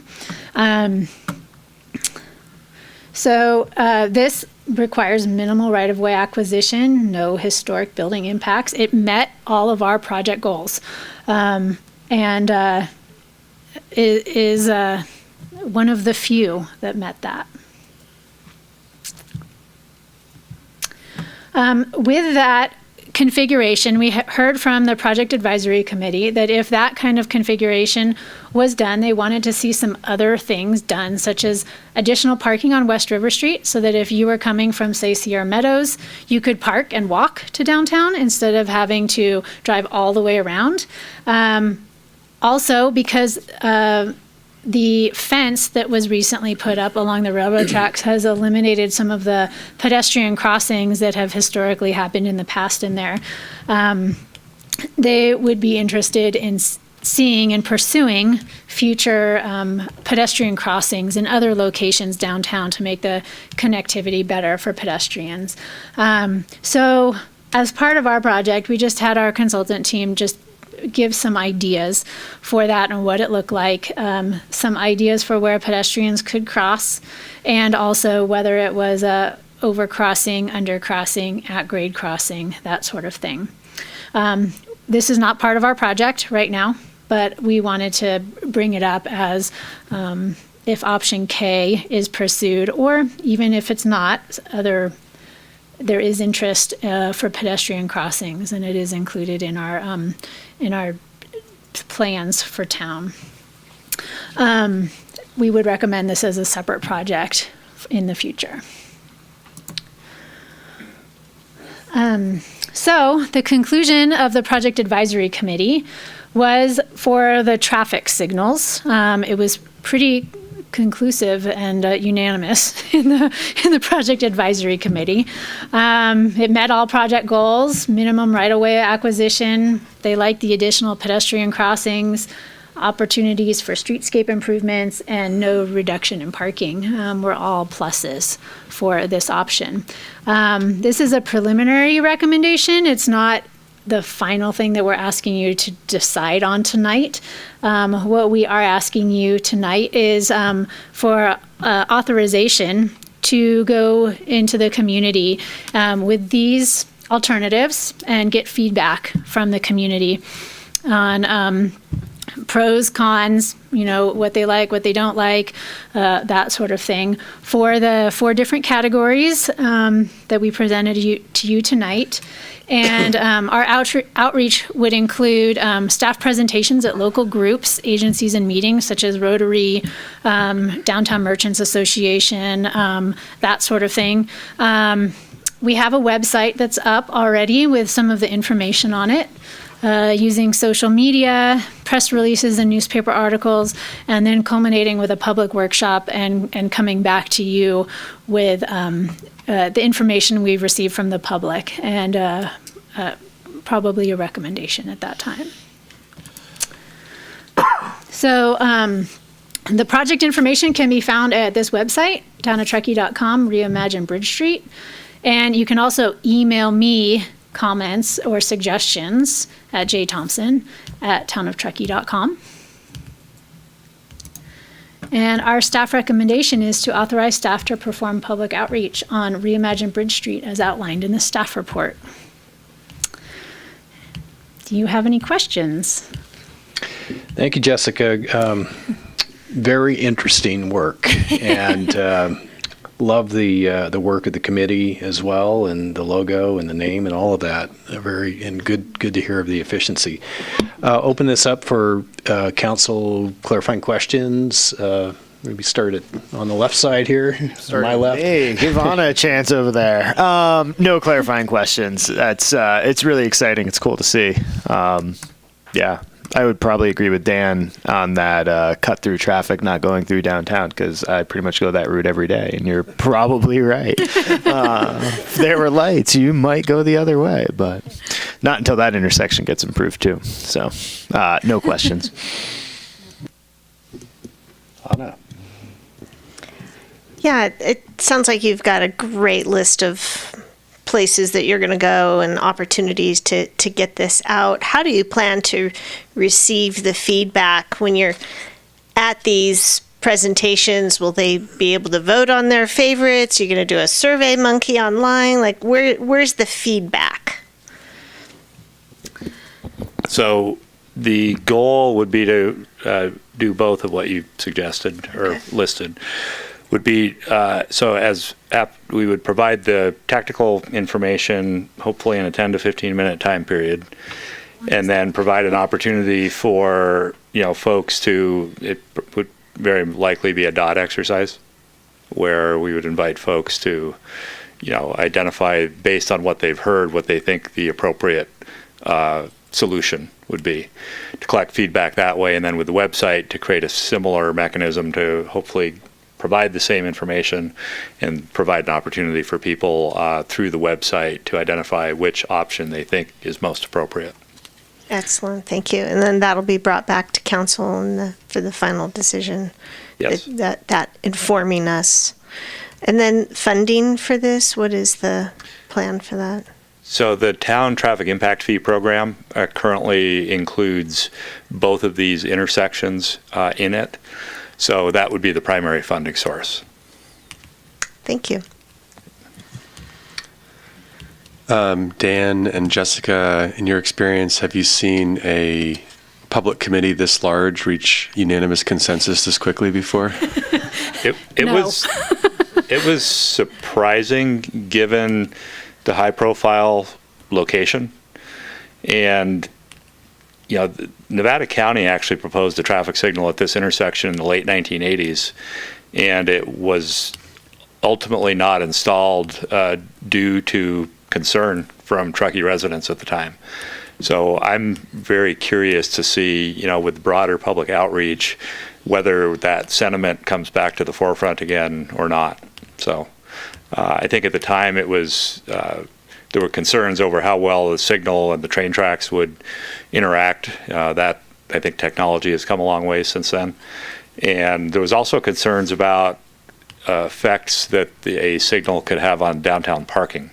And a signal at the time would have eliminated some parking spaces, and there was concern over that. So we do have strong representation from the downtown on the Public Advisory Committee.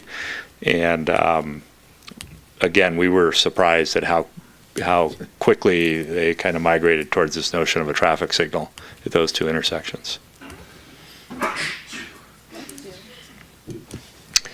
All right. And the timing, what's the time frame for the outreach, start to completion and then bringing it back? Probably for the next couple months, and bringing it back to council, our guess is April. And would the outreach focus then on the best in category options, not all 18 or right? No. Okay. Not all 18. We have the 18 on our website if people really want to look at all of them. But we've kind of summarized it and boiled it down into, I think there's a spreadsheet in the staff report as well as this summary that was in, as attachments as well. Okay. So it kind of summarized that a little bit easier. And I think once the project advisory committee saw some of those kind of spreadsheets boiled down, that is what made their decision of like, why are we even considering anything else? Yeah. Okay. So great. And what color will the dots be? What color would you like them to be? Red, yellow, green, I think would probably be. Okay. We'll go ahead, unless there are other questions, we'll go ahead and open this up for public comment.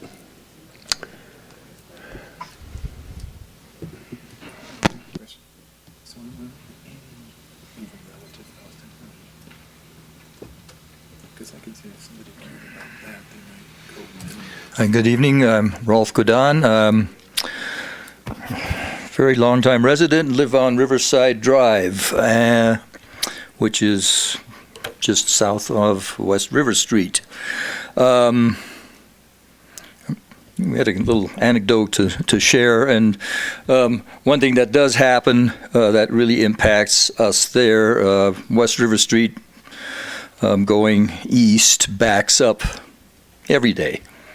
Truckee rush hour and everything else. And at those times, we get a fair amount of wrong-way traffic on our little narrow street, really narrow right now with all the snow accumulations. It's just, I'm surprised we've never had an incident or accident there. So I guess it somehow sorts itself out, but it's pretty disconcerting as a resident there. And so really I'm a proponent of some solutions. The anecdote, my better half, Tansy, had the experience the other day, I think it was Monday, when there was a lot of traffic. Backed up on, she was trying to get from West River Street, turning left onto Bridge Street, and there was a Caltrans worker parked there, and at some point he got out of his vehicle and stopped the traffic going north on Bridge Street and allowed the traffic to move clear off of West River Street. It sounded like it worked very nicely, and I think since these changes are down the road quite a ways, that I'd certainly like to recommend some traffic control things like that at peak traffic hours being Truckee rush hour between 5 and 6, and certainly the weekend things that we keep witnessing as definitely an interim stopgap measure that would certainly move that traffic much faster, clearing West River Street and reduce the wrong way traffic on our little back alley there, and so that's my input. Thanks. Thank you, Raul.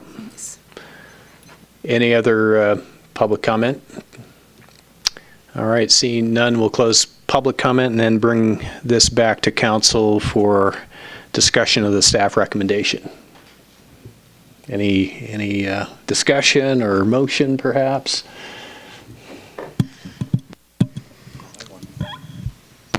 Or I guess, is there a need for a motion? I do have a few.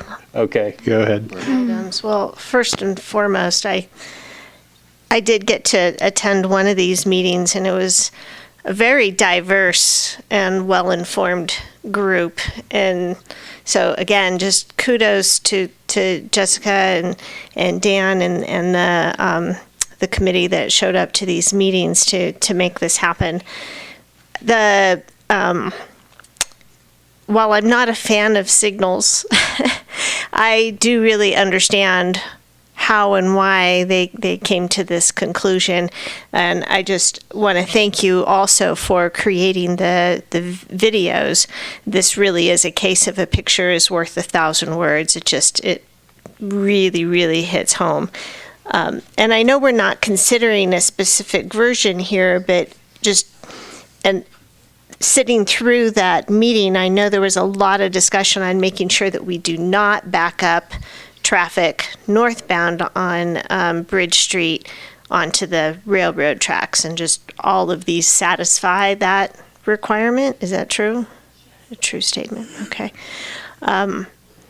So, and I think Alternative K is very interesting. I really look forward to the public comment on this. And I hope that you bring forward more than just this is how many dots this got, but what were the pros and cons, because I think there are some, this could evolve. This might only be the solution for the next 10 years, and then we have to reimagine this again. So thank you for your work. Very interesting. Thanks. The nervous laugh. As a member of the committee, I'll just say I thought it was very fruitful. I think all of us were surprised that this was an option that we all aligned on. So it was certainly a discovery process as we worked through it.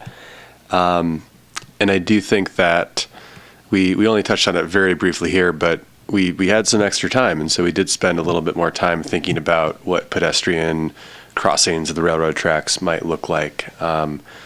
Definitely a separate project, but as we bring it up tonight, it's just worth reiterating that, especially with the fence along the railroad tracks, as well as the kind of continued development of West River Street, that was seen as a really important piece of connectivity downtown. And I too am curious to hear and see what the public comments are on all of these options. I love the goals. I'm so excited about the quiet zone because the train wakes me up constantly. And it seems like there's been a tremendous amount of research and work that's gone into coming up with all of the solutions. So it would seem completely appropriate to have outreach as the next step. And I'm also looking forward to seeing what comes back. So I'm all for it. Great. I concur. I agree with everything. I think great comments from everyone up here, and Rolf, appreciate your comments as well. So looking forward to hearing from the public, and I say green dot for moving forward, you know. Sounds good. Thank you. Thanks. Thank you. All right. Next up, thank you, Chiefs, for being patient. I think we're at your, or are we? Wait a minute. Oh, yes, we are. Okay. Fire protection facilities mitigation fee, annual inflationary increase, item 7.4. And we have Nick Martin back at the mic, as well as Chief Celine at the podium. Thank you, Council. So this is our annual visitation to impact fees. We had our town facilities fees and traffic fees at the previous council meeting, and we always do it a little bit differently for the special district fees. They meet a little bit different timeline. Sometimes we line up, sometimes we don't. And as a quick refresher, the purpose of these fees is that it funds the one-time purchase of expanding or improving the district's facilities based on, or being incurred from new development only. And we have the authority through AB 1600, which I'm sure you've all done your diligent research on, and that we have a nexus study that was updated in 2016 that identifies the connection between the fees that are collected and the facilities they are intended to improve and expand. We heard from the fire district in November. They, at their board meeting, passed a resolution to increase their fees on November 20th, and then we heard from them the next day that we should be looking at moving this through our process to update the fees at our level for our collection. And then this was publicly noticed for the fire protection district, as well as our own town noticing in leading up to this presentation tonight. So it's a 3.2% annual increase that is being proposed, and this is based off of the Engineering News Record 20 Cities Index, which is what is the standard that was set through the Nexus study, based on September 2017 to September 2018 change. You can see there as the fees are attributed to each of the different building permit types. And these fees, if adopted, would be effective March 25th, which is approximately 60 days. It's greater than 60 days from the action tonight. Our recommendation is that you adopt Resolution 2019-03 approving the annual inflationary increase. And Chief Celine is ready for any questions you might have. I know that in the past we've had some council interest and community interest in the distinction between a multifamily fee and a single family fee, and if there's been thought and discussion towards combining those perhaps. And I know that Chief Celine may have a couple of comments on that, if not prompted by your questions, so I'll leave it there. Great. Hey, thanks, Nick. Nice job as usual on that. We appreciate working with you. Good evening, Honorable Mayor and council members. As some of you already know, my name is Bill Celine. I'm the fire chief at the Truckee Fire Protection District. As you can see in front of you, the request tonight is to do the annual inflationary 3.2% increase. One of the reasons for this is that for a long time, I think in the way back, the fire district didn't bring these fees in front of the council and didn't make adjustments when they were these smaller type adjustments. But under guidance from Pat Davison of the Contractors Association and Good Business to review these every year and make these small adjustments rather than surprise contractors and others with large changes over time. As you can see in there, we talk about in the annual plan capital expenses that we're planning in the next year, and the fees will be spent on an ambulance as well as hopefully start work on a new regional fire training facility, which would be a great benefit for the communities in all the North Tahoe and Truckee area. One of the questions that Nick hit on, and I know it's come up in years past, is this question on multifamily. So I just wanted to hit that up front here, and maybe you don't have questions on that this year, but let me just explain that. I know there are a couple new council members as well. why is multifamily housing more expensive than single-family residence? And especially considering our collective focus on creating more affordable housing and removing the burdens of fees. Multifamily, of course, on the chart was $1.23 proposed, and the single-family is 82 cents per square foot proposed. And basically, the answer is density. The fee calculations are centered around population because more people usually mean more fires.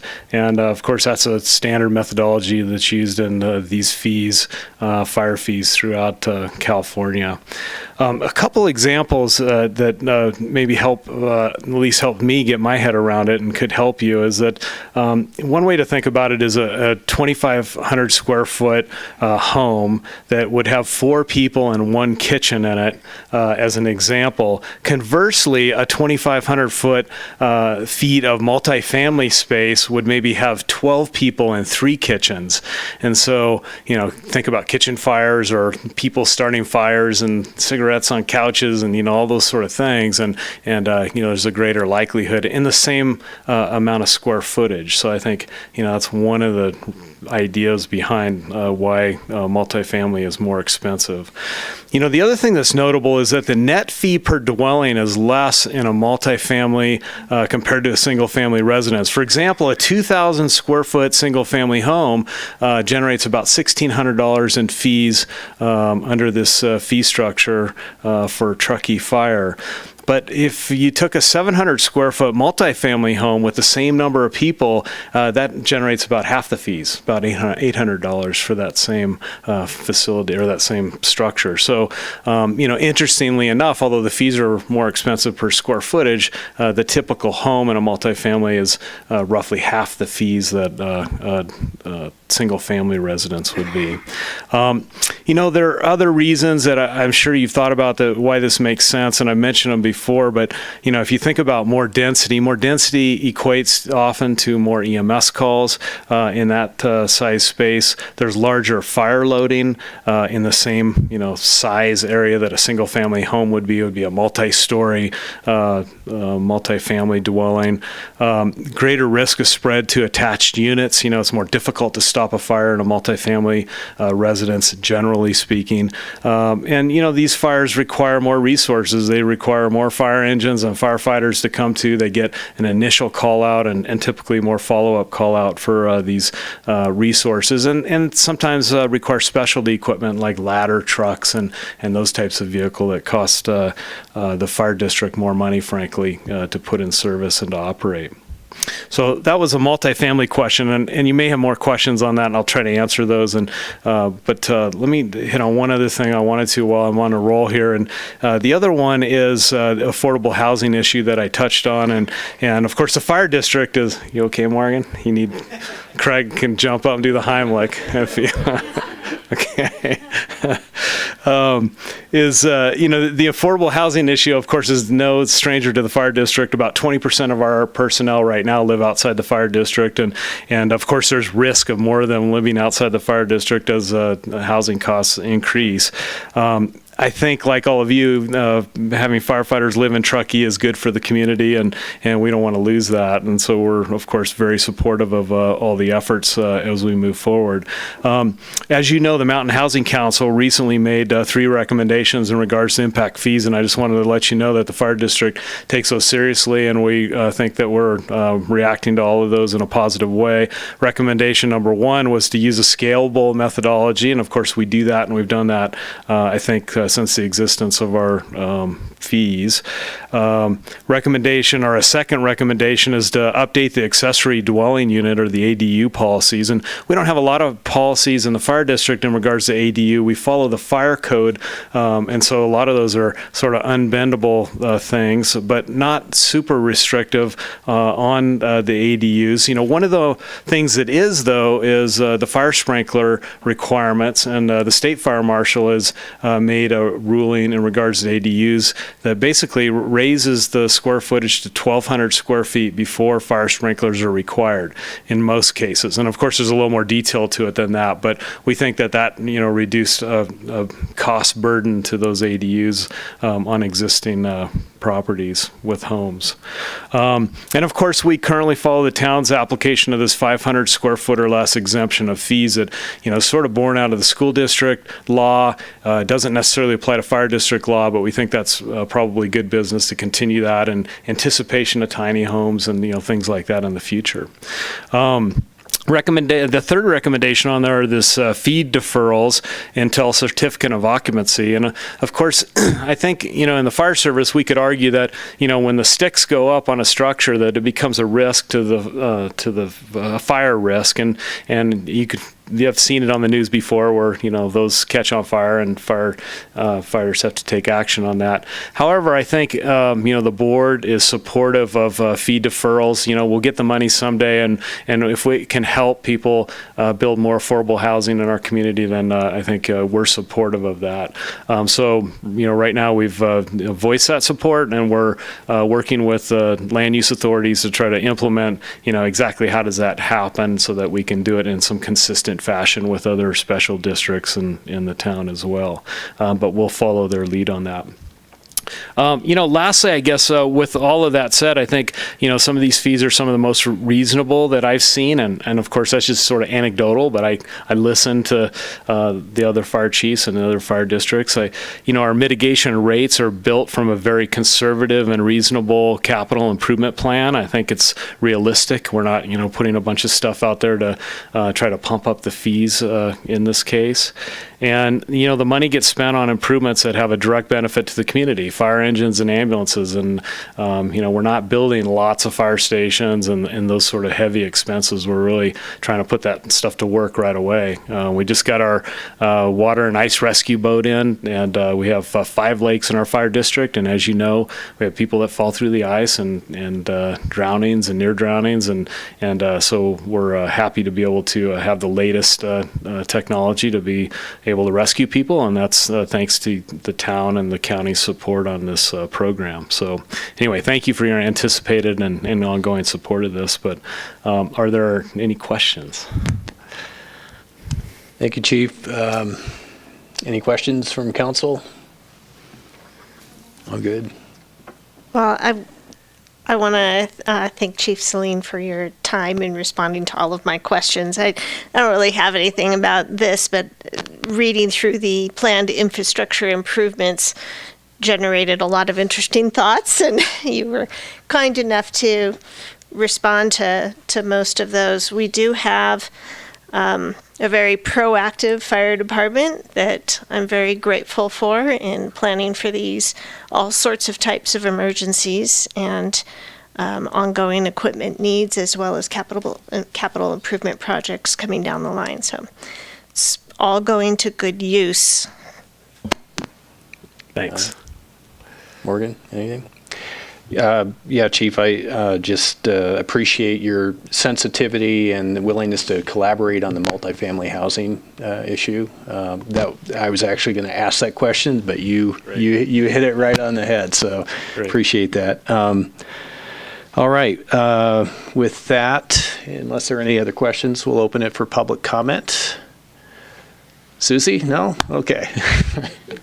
We'll close public comment and bring it back to council for any further discussion or a recommendation, or motion rather. Anyone? I would motion? Go ahead, Morgan. move that we adopt Resolution 2019-3 approving the annual inflationary increase to fire protection facilities mitigation fee. Thank you, Morgan. I'll second. Thank you, Dave. All in favor?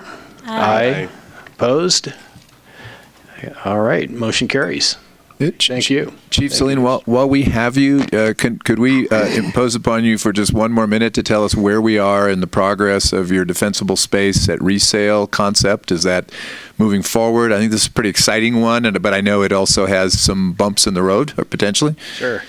we did first reading at our board meeting last week, and well received by our board. And I think they've carefully considered and listened to the community and the feedback that we received on it. And I think the general overwhelming feedback is support from lots of community leaders and different groups within the community that think it's time that we have to ramp it up and we have to take it to the next level. And of course, none of us like to put extra requirements, especially on the point of sale, and we understand that concern. But it's somebody said, gosh, if we're going to check for termites and earthquake stuff, really we should really be more aggressive on wildfire protection, and especially when it does make a difference. So we think it's reasonable, and we've made some accommodations to require the inspection and require the disclosure document, but to back off of the actually remediating before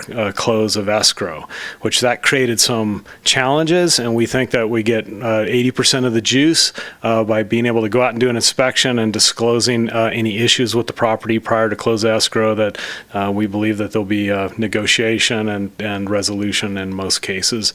Of course, we're not creating any new laws. We're still going to enforce the Public Resource Code 4291, which gives us all the authority to be able to hold property owners accountable, which we do, and I think we've informed you of that in the past. In some cases, and we don't like to do it, but we get to that point where if we don't get action, then we take action and we put liens on properties and do abatement. If we have to, and we've done that recently. So this will just help us, and we think we'll get good action from it. Thank you, Chief. My colleagues pointed out that that's not on the agenda, so that was simply a public informational message. Thank you, Jeff. And thank you, gentlemen, again for the incredible, critically important service that your district provides to our community. So, yeah, thank you. All right, moving to our last discussion item of the evening, 7.5, rail yard electric vehicle charging station contract approval. Hello. Nick, you're back. I'm still here. Okay, you're still there. Okay. So I'm going to go through the town's involvement in the process for the EV charging stations that are proposed to be installed within the rail yard development. And as well, we have Steve Herlick here from ChargePoint Incorporated to give a little bit of information on ChargePoint and the product specifically. And I would like to thank him for his patience this evening. I hope that he learned a lot about our town. It's a very well-rounded set of presentations, I must say. So, and also since Mr. Andy Morris so artfully crafted this out-of-the-box agreement that you have before you, he can feel free to chime in whenever he sees necessary. So the reason why this project came about is a combination of a few different factors, one of them being California Building Code requirements, coordination of the construction activities that were happening with the infrastructure installment within the rail yard, which would, the identification that in infrastructure installation following through with the actual installation of the charging units themselves would be an added benefit to the end user and help streamline the underground infrastructure process for Truckee Development Associates. And then ultimately, due to the charging stations being installed within the town right of way, that's kind of where the signal was given that we needed to be involved in this process, since we would be required to have an agreement or contract with the vendor that was chosen, since it's a lease of town property to be able to operate on that site. So it was decided that we needed to go through an RFP process to kind of be open and transparent in how we were selecting the charging resource for our community and visitors, and that we wanted to be ahead of that during the infrastructure improvements. So Truckee Development Associates had previously worked with ChargePoint in designing the infrastructure improvements, and we wanted to recognize that in order to be transparent and open in the process, we had to open it up to the public for solicitation. So we ultimately put out the RFP, and it was open for about 3 weeks this summer. We received only 2 proposals. At the time, I frankly didn't know how many players were in the game and would be interested in a project like this. So we did receive 2 proposals and had a staff review panel that evaluated both of those proposals, and ultimately, based on the criteria that was outlined within the RFP, ChargePoint was selected as a preferred vendor to work on an agreement with and to put before you this evening. So this contract is different than many other construction or service type agreements that the town would typically use for the purchase and installation and operation of equipment like this. The reason is because it is essentially we are leasing town parking spaces for ChargePoint to install their equipment for retail use. So the town's kind of only interest is the payment of the lease, the agreed upon lease amount for that, with a bunch of other stipulations that Andy made sure to include in our agreement to make sure to ensure that the products that we were providing to the customers and the public were of kind of the value and quality that we would want to have representing within our downtown. So the vendor is responsible for all equipment, installation, maintenance, etc., necessary for customers to charge their vehicles within the rail yard, and we're simply providing them the space to do so. Some of the key points that are included in the agreement is that ChargePoint will install initially 6 charging ports covering 6 parking spaces, and there's the opportunity for future phases to increase up to 6 total ports, or I guess 6 total parking spaces that would be that vehicles would be able to charge in. It is a 5-year and 3-month initial lease term, and it gives ChargePoint the exclusive right to operate within the rail yard parking district. That's something that was requested by ChargePoint and we think makes sense in this scenario. The lease amount is $2,500 per space per year, and a 4% annual escalator is included.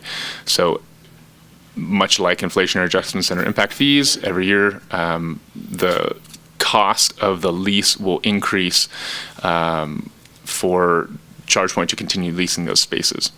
And just for some quick fun math, this breaks down to about 86 cents per operating hour per space, which is discounted from our usual lease amount of about $1 an hour, which we look for to lease if a contractor needs to use parking spaces for a certain period of time for a project.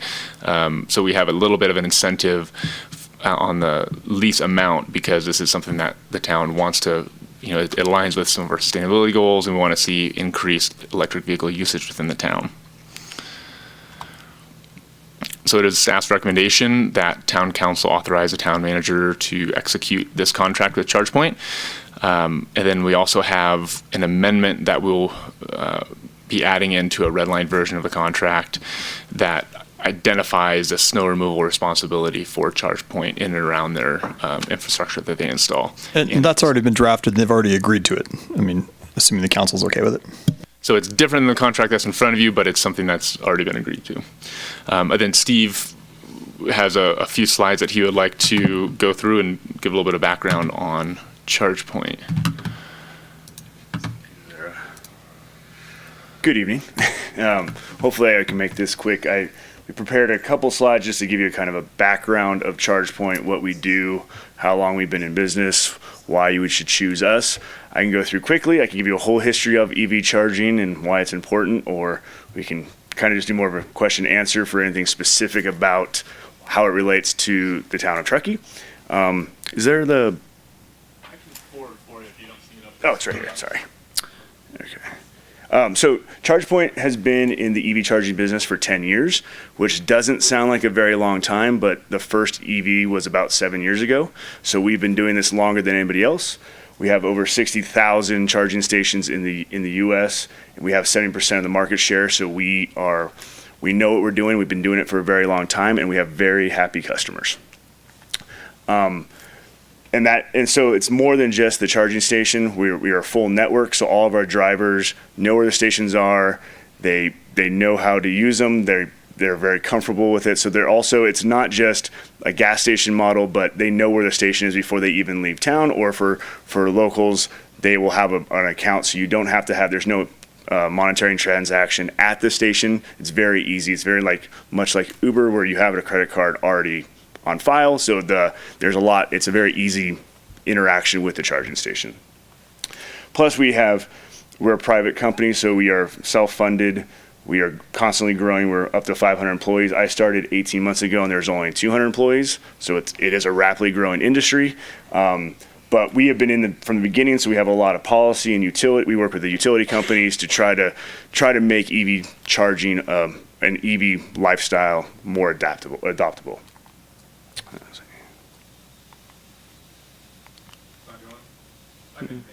Okay, I'll point at you then. So where the funding comes for this particular project, so as I said, ChargePoint's goal is to sell charging stations. We're not necessarily in the business of selling electrons, so we don't necessarily want to be the gas station. We don't necessarily want to own and operate the charging stations themselves. But to encourage the adoption of EVs, we applied for a California Energy Commission grant about a little over 2 years ago, which included 70 different sites in California on what they would consider the different corridors. If you look at the different lines on the map, they're kind of excluded the major metropolitan areas with the idea that, in the big cities, it's very easy for electric vehicle adoption. You get traffic lanes, big corporate customers will put in charging stations. But to really have the adoption of EVs, you want people to go to all the places that they like traveling to. And to also encourage EVs in other smaller towns that maybe capitalism doesn't necessarily pay for EV charging on its own, because it's a big capital cost up front to do. So we applied for 15 different grants. We actually won all 15. So that's why we're doing all 7 of these.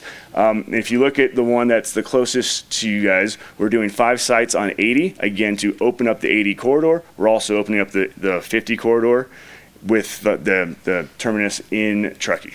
So at each one of these stations or locations, we'll have 2 DC fast stations and a level 2. So it covers all cars. If you guys are familiar with EV charging at all, the new technology is to charge very quickly. So on a road trip, you can get a lot of electricity really fast. Or if you are around town and you don't have home charging, then you can get electricity like you would at a gas station.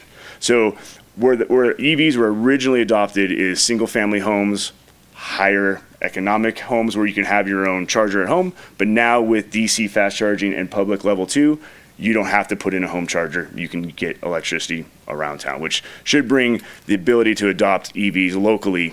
It should really help that. So as I mentioned, it's going in the rail yard project. We've been working with Holiday for a number of years. The California Building Code mandated that you have EV readiness in all new construction projects. So utilizing our grant funding, we gave a way to encourage the infrastructure being put in the ground, but going a little bit further and actually putting the chargers in. We also built this with the staff's RFP to kind of make it scalable. We didn't want to ask for a whole bunch of parking stations or parking spaces today and have them sit empty and have your residents and your visitors wonder why there's a charging station sitting there being unused. It's a parking stall that's now being wasted and I can imagine parking is very hard to come by in Truckee. Even with the addition of all the rail yard parking stalls, you want to make sure they are usable by everybody. So we did it in a scaled version. We're going to start with 6, but we're ready to add more based on the utilization and feedback from the staff and kind of numbers of charging sessions.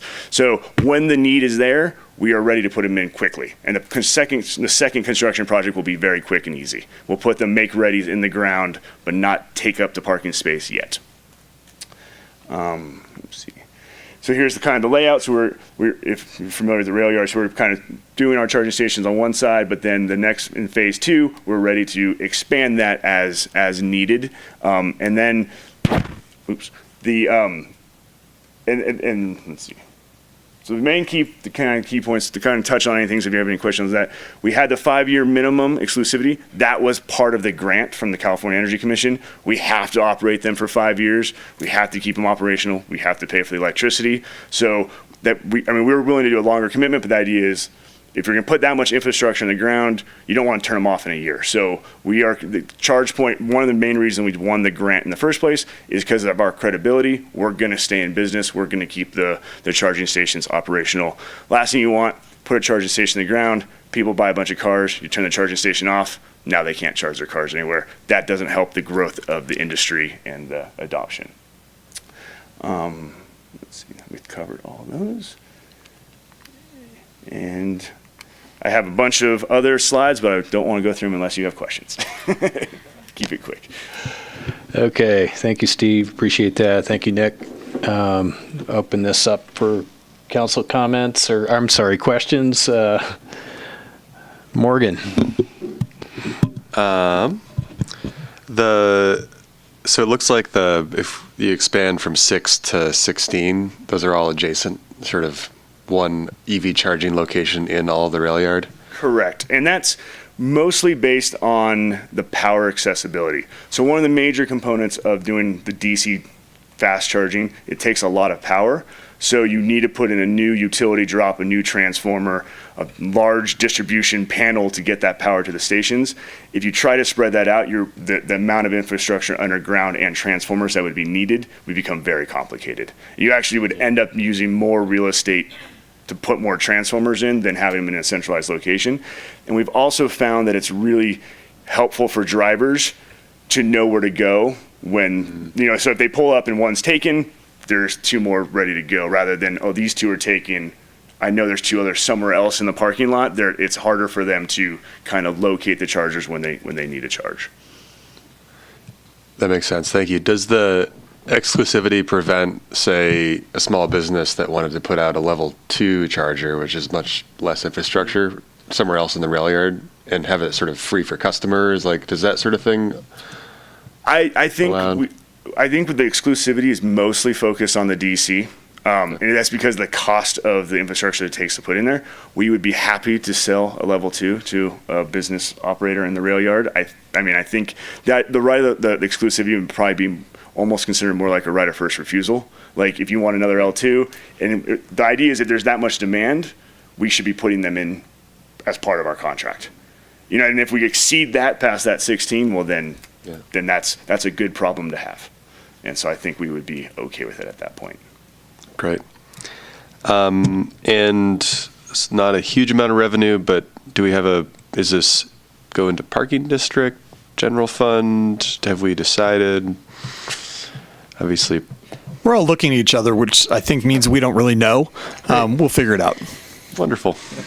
All right. We can give it to us for free too. But no.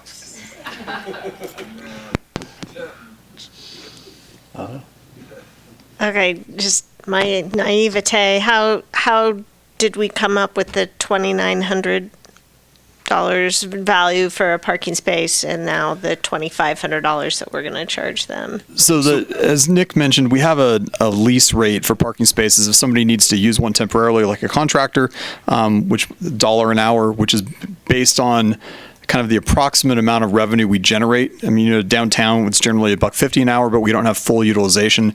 So our standard rate is $1. We went You're back paying the meter. That's right. What you guys are getting for. Okay. And we went back and forth with ChargePoint, to be perfectly honest, about how much it would be. Their preference was for there to be something less, maybe a number that started with 0 and ended with 0. We told them we thought we needed to get something because we were going to be losing revenue. So $2,500, nice round number. It's not scientific. It's something less than our usual rental rate. But as Nick said, I think the idea is that we want to encourage the rollout of this kind of technology and facility. Right. So the parking spaces on either side of these are going to have the parking meters, or they already do? They do. I mean, well, actually, I don't know if the meters have been installed in this lot yet, but they will. They will have meters. All right. And then back to you, Steve. There's nothing in here that it tells us how much you're going to charge. So that's a good question. So our goal is to improve the adoptability of electric vehicles. And so the cost of electricity is high. So our goal is to have the price set to where drivers want to buy an electric car and use the station. Here. Yes. And so what we specifically. Yes. And so the reason we have that set differently in the state is just like gasoline prices, cost of electricity cost difference in each jurisdiction. Right. Our goal, kind of like one of our guiding principles, is gas parity. So the cost it takes you to drive a car, a gallon of gas to go a certain number of miles, we try to make the cost of the electricity can get you that same distance. So that's kind of the main way that we kind of keep that fluctuation or that price goal when we set the prices. But we can change the prices very easily to, again, improve the utilization. So we set it too high, nobody uses it, that defeats the purpose. Again, we're not trying to make money off the electricity. We actually will be losing lots of money for the next 5 years. But the idea is to have people use it. So, but also have the price set not too low that we can at least cover some of the cost of electricity. So really, it's an investment in the future of creating the interest and the demand for the EVs, and therefore in the future, We sell more charging stations. you sell more charging. And so, are you paying Truckee Donner PUD rate then? Yeah, the meter will be in our So- name. We pay them directly. So if you do this on the lakeside, you're paying the Liberty Utilities rate, and that's reflected in that. Correct. Yeah. Okay. And PG&E, most of the state, and Yeah, and so there are other charging stations in town, so there is some competitive element for you to have a competitive rate. exactly, yes. Okay, you can't just charge whatever you want. Correct. Yeah, no, And there's make money. definitely competition. Yeah, and so again, we can't like fix it to their pricing because then we can change it. But again, it is a healthy, competitive world to sell electrons. Thank you very much. Dave. I guess my only question is, why are we discounting the rate? Like, I know we want to encourage electric vehicle adoption. I'm not debating that, but electric vehicles and a vendor is going to come no matter what. So I'm going to weigh in and take some of the pressure off Andy since he's answered for me probably a couple times already. He's just quicker to the button. So the discounted rate was a few factors. One, those parking spots are kind of untested with regards to what kind of revenue they're going to generate. Very different than the fire lot or the Jack's lot. So we're really not sure what that need's going to be and how to have a comparable to it before we started really occupying those for an extended period of time and had analytics on it. So that was one reason. Two, the 24/7 aspect is never really a factor with parking spots. They always have turnover. So you have to do a little bit of art with the science to try and determine what the best period of time or percentage of time that those spots are occupied for. And then three, we wanted to give due regard to have it be a sufficient amount of revenue to offset any concerns from the merchants with regards to taking away employee parking, customer parking, or anything else, but not have it be so exorbitant that it was going to be counterproductive to having EV charging stations at all. So it was a whole host of things that went into that decision. It was never about the revenue. It's trying to bring EV charging stations downtown, but yet at the same time subsidizing the parking district for the cost of the lost spots. Thank you. Very thorough. I appreciate that, Chief. But of course, it's up to the town council. I mean, if you want the number to be a different number, then we'll go back to charge point and keep negotiating. Just make it up again, right? Yeah. All good. Thank you. I have a couple logistical questions just so I can kind of get a clearer picture in my mind of what this is really going to look like. If you could maybe just explain about how long on average does it take to charge a car, and are you limiting the amount of time a car can take up a spot? And if so, who's in charge of enforcing that? And what if a non-electric vehicle is parked in the electric vehicle charging spot? Then is it up to our town to enforce it, or do you enforce it, or what does this all? I know there's a few charging stations where I work in my office complex, and they have to allow 30 minutes for a non-electric vehicle. So what are the rules and regulations going to be, and how are they going to be enforced? Those are all great questions. So there's a big range in terms of the time it takes to charge an electric car. The DC Fast, which is the bigger charging stations, on average today take 30 to 45 minutes, maybe to an hour. Where a Tesla has a bigger battery than a Nissan Leaf. So it's really hard to be apples to apples. It's like having a 10-gallon gas tank and having a 30-gallon gas tank. It'll take more electricity. So those chargers are very well set up for restaurants, quick shopping trips, kind of shorter duration stays. The level 2s will take, on average, 2 to 3 hours is kind of the average stay for a level 2. I mean, you can always plug in for less, but that's the time it takes to get to a fuller charge. So there's kind of a nice mixed use of chargers based on what the visit will be for the person at the, even the level 2s would be great for employees of the rail yard or downtown, because that's a longer duration charge. You could plug in for 4 hours and you move it at your lunch break necessarily.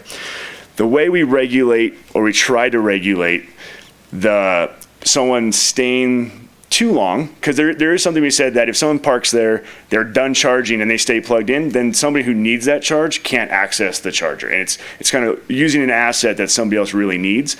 And so because they are linked to their credit card to that charger, it can be kicked in that once you're full, you get a text message that says your car is full. Please move it in 10 minutes, or you're going to get charged $1 a minute.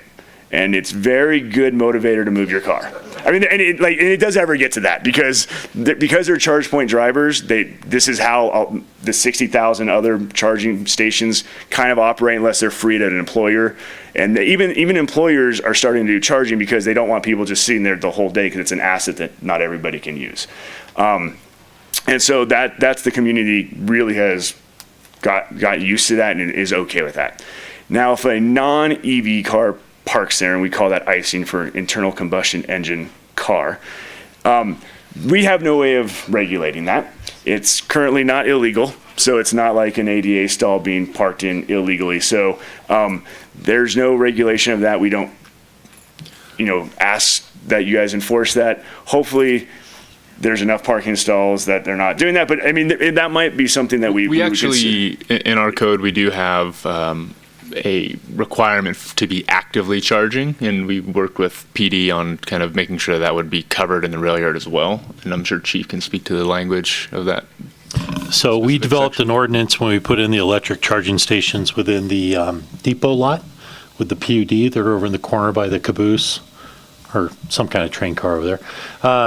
And so that ordinance would allow us to enforce this the same way we do with those spots, which would be an ordinance that's already in effect, and our police aid would take care of that.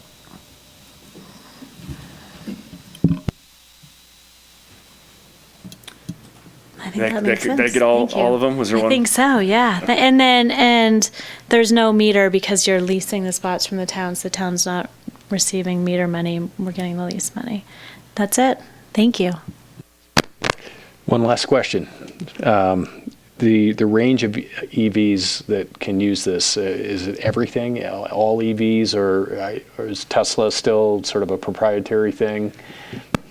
So yes, Tesla is proprietary on their connector, but they do have an adapter that can use our charging stations. So we charge everybody, and that's another reason why the original state funding from the CEC kind of wants the L2 and the DC, because it is really for corridor, which is mostly DC. It's very rare that you would use an L2, somewhere on 80 halfway here, because it doesn't charge fast enough. But they wanted anybody who pulled off to go plug in had the right plug for all cars. And so that's why it's open to everybody. And so because we're the kind of industry leader, all car companies come to us when they're coming out with a new car. They all test it with our car before they release the car to make sure it works on the ChargePoint network and all of our connections. All right. Thank you, Steve. Appreciate it. Nick as well. We'll open this up for public comment. Susie Tornay, do you have any comments? All right. Okay. We'll close public comment and bring it back to council for either, further discussion, direction, or motion. As a proud EV driver, I'm always excited to see more infrastructure going in to make it easier. I think the comment, just maybe for future town consideration, is the apps are really good at getting you to the general area where there is a charging facility, but a little bit of signage kind of at the edges of parking lots and whatnot might be part of our California grant part of our California grant is wayfinding signage. So we'll have a sign at 80, which will be a little bit long, but then we'll have signs with approval of planning to put signs along the way to find the charging stations. Hopefully that addresses that. Thank you. That's great. So with that, I'm very much in support of this. Excellent. Any other discussion or motion, perhaps? Motion?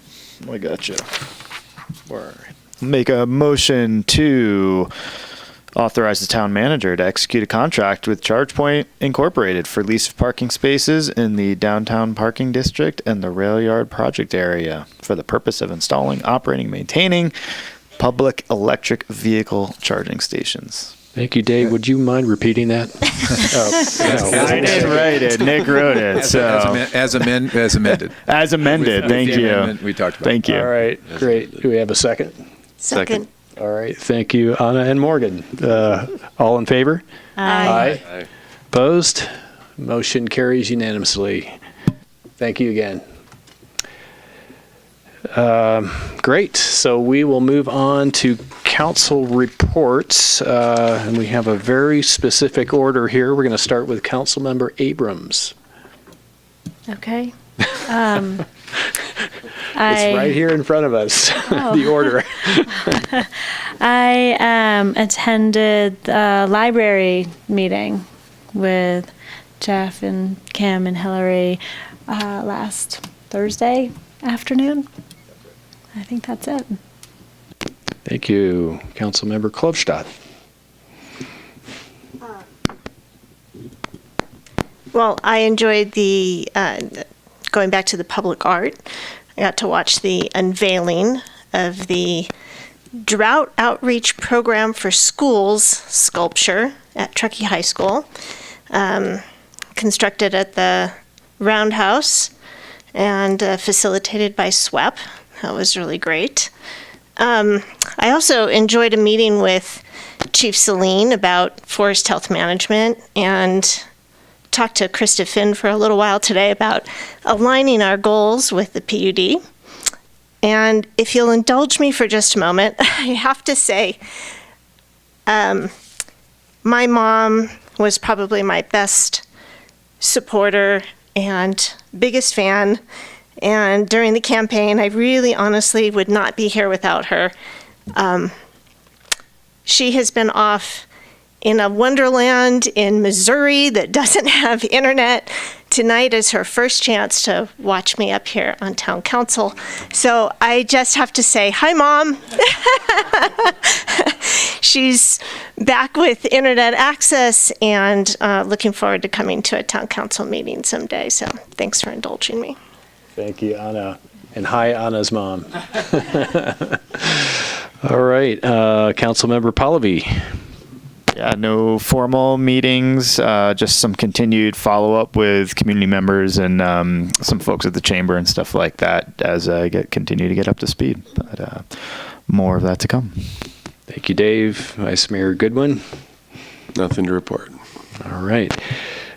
Just a few things I failed to mention last time on January 8th. I actually spoke at Good Morning Truckee, along with, so that was a while ago now, along with Dan and Danielle.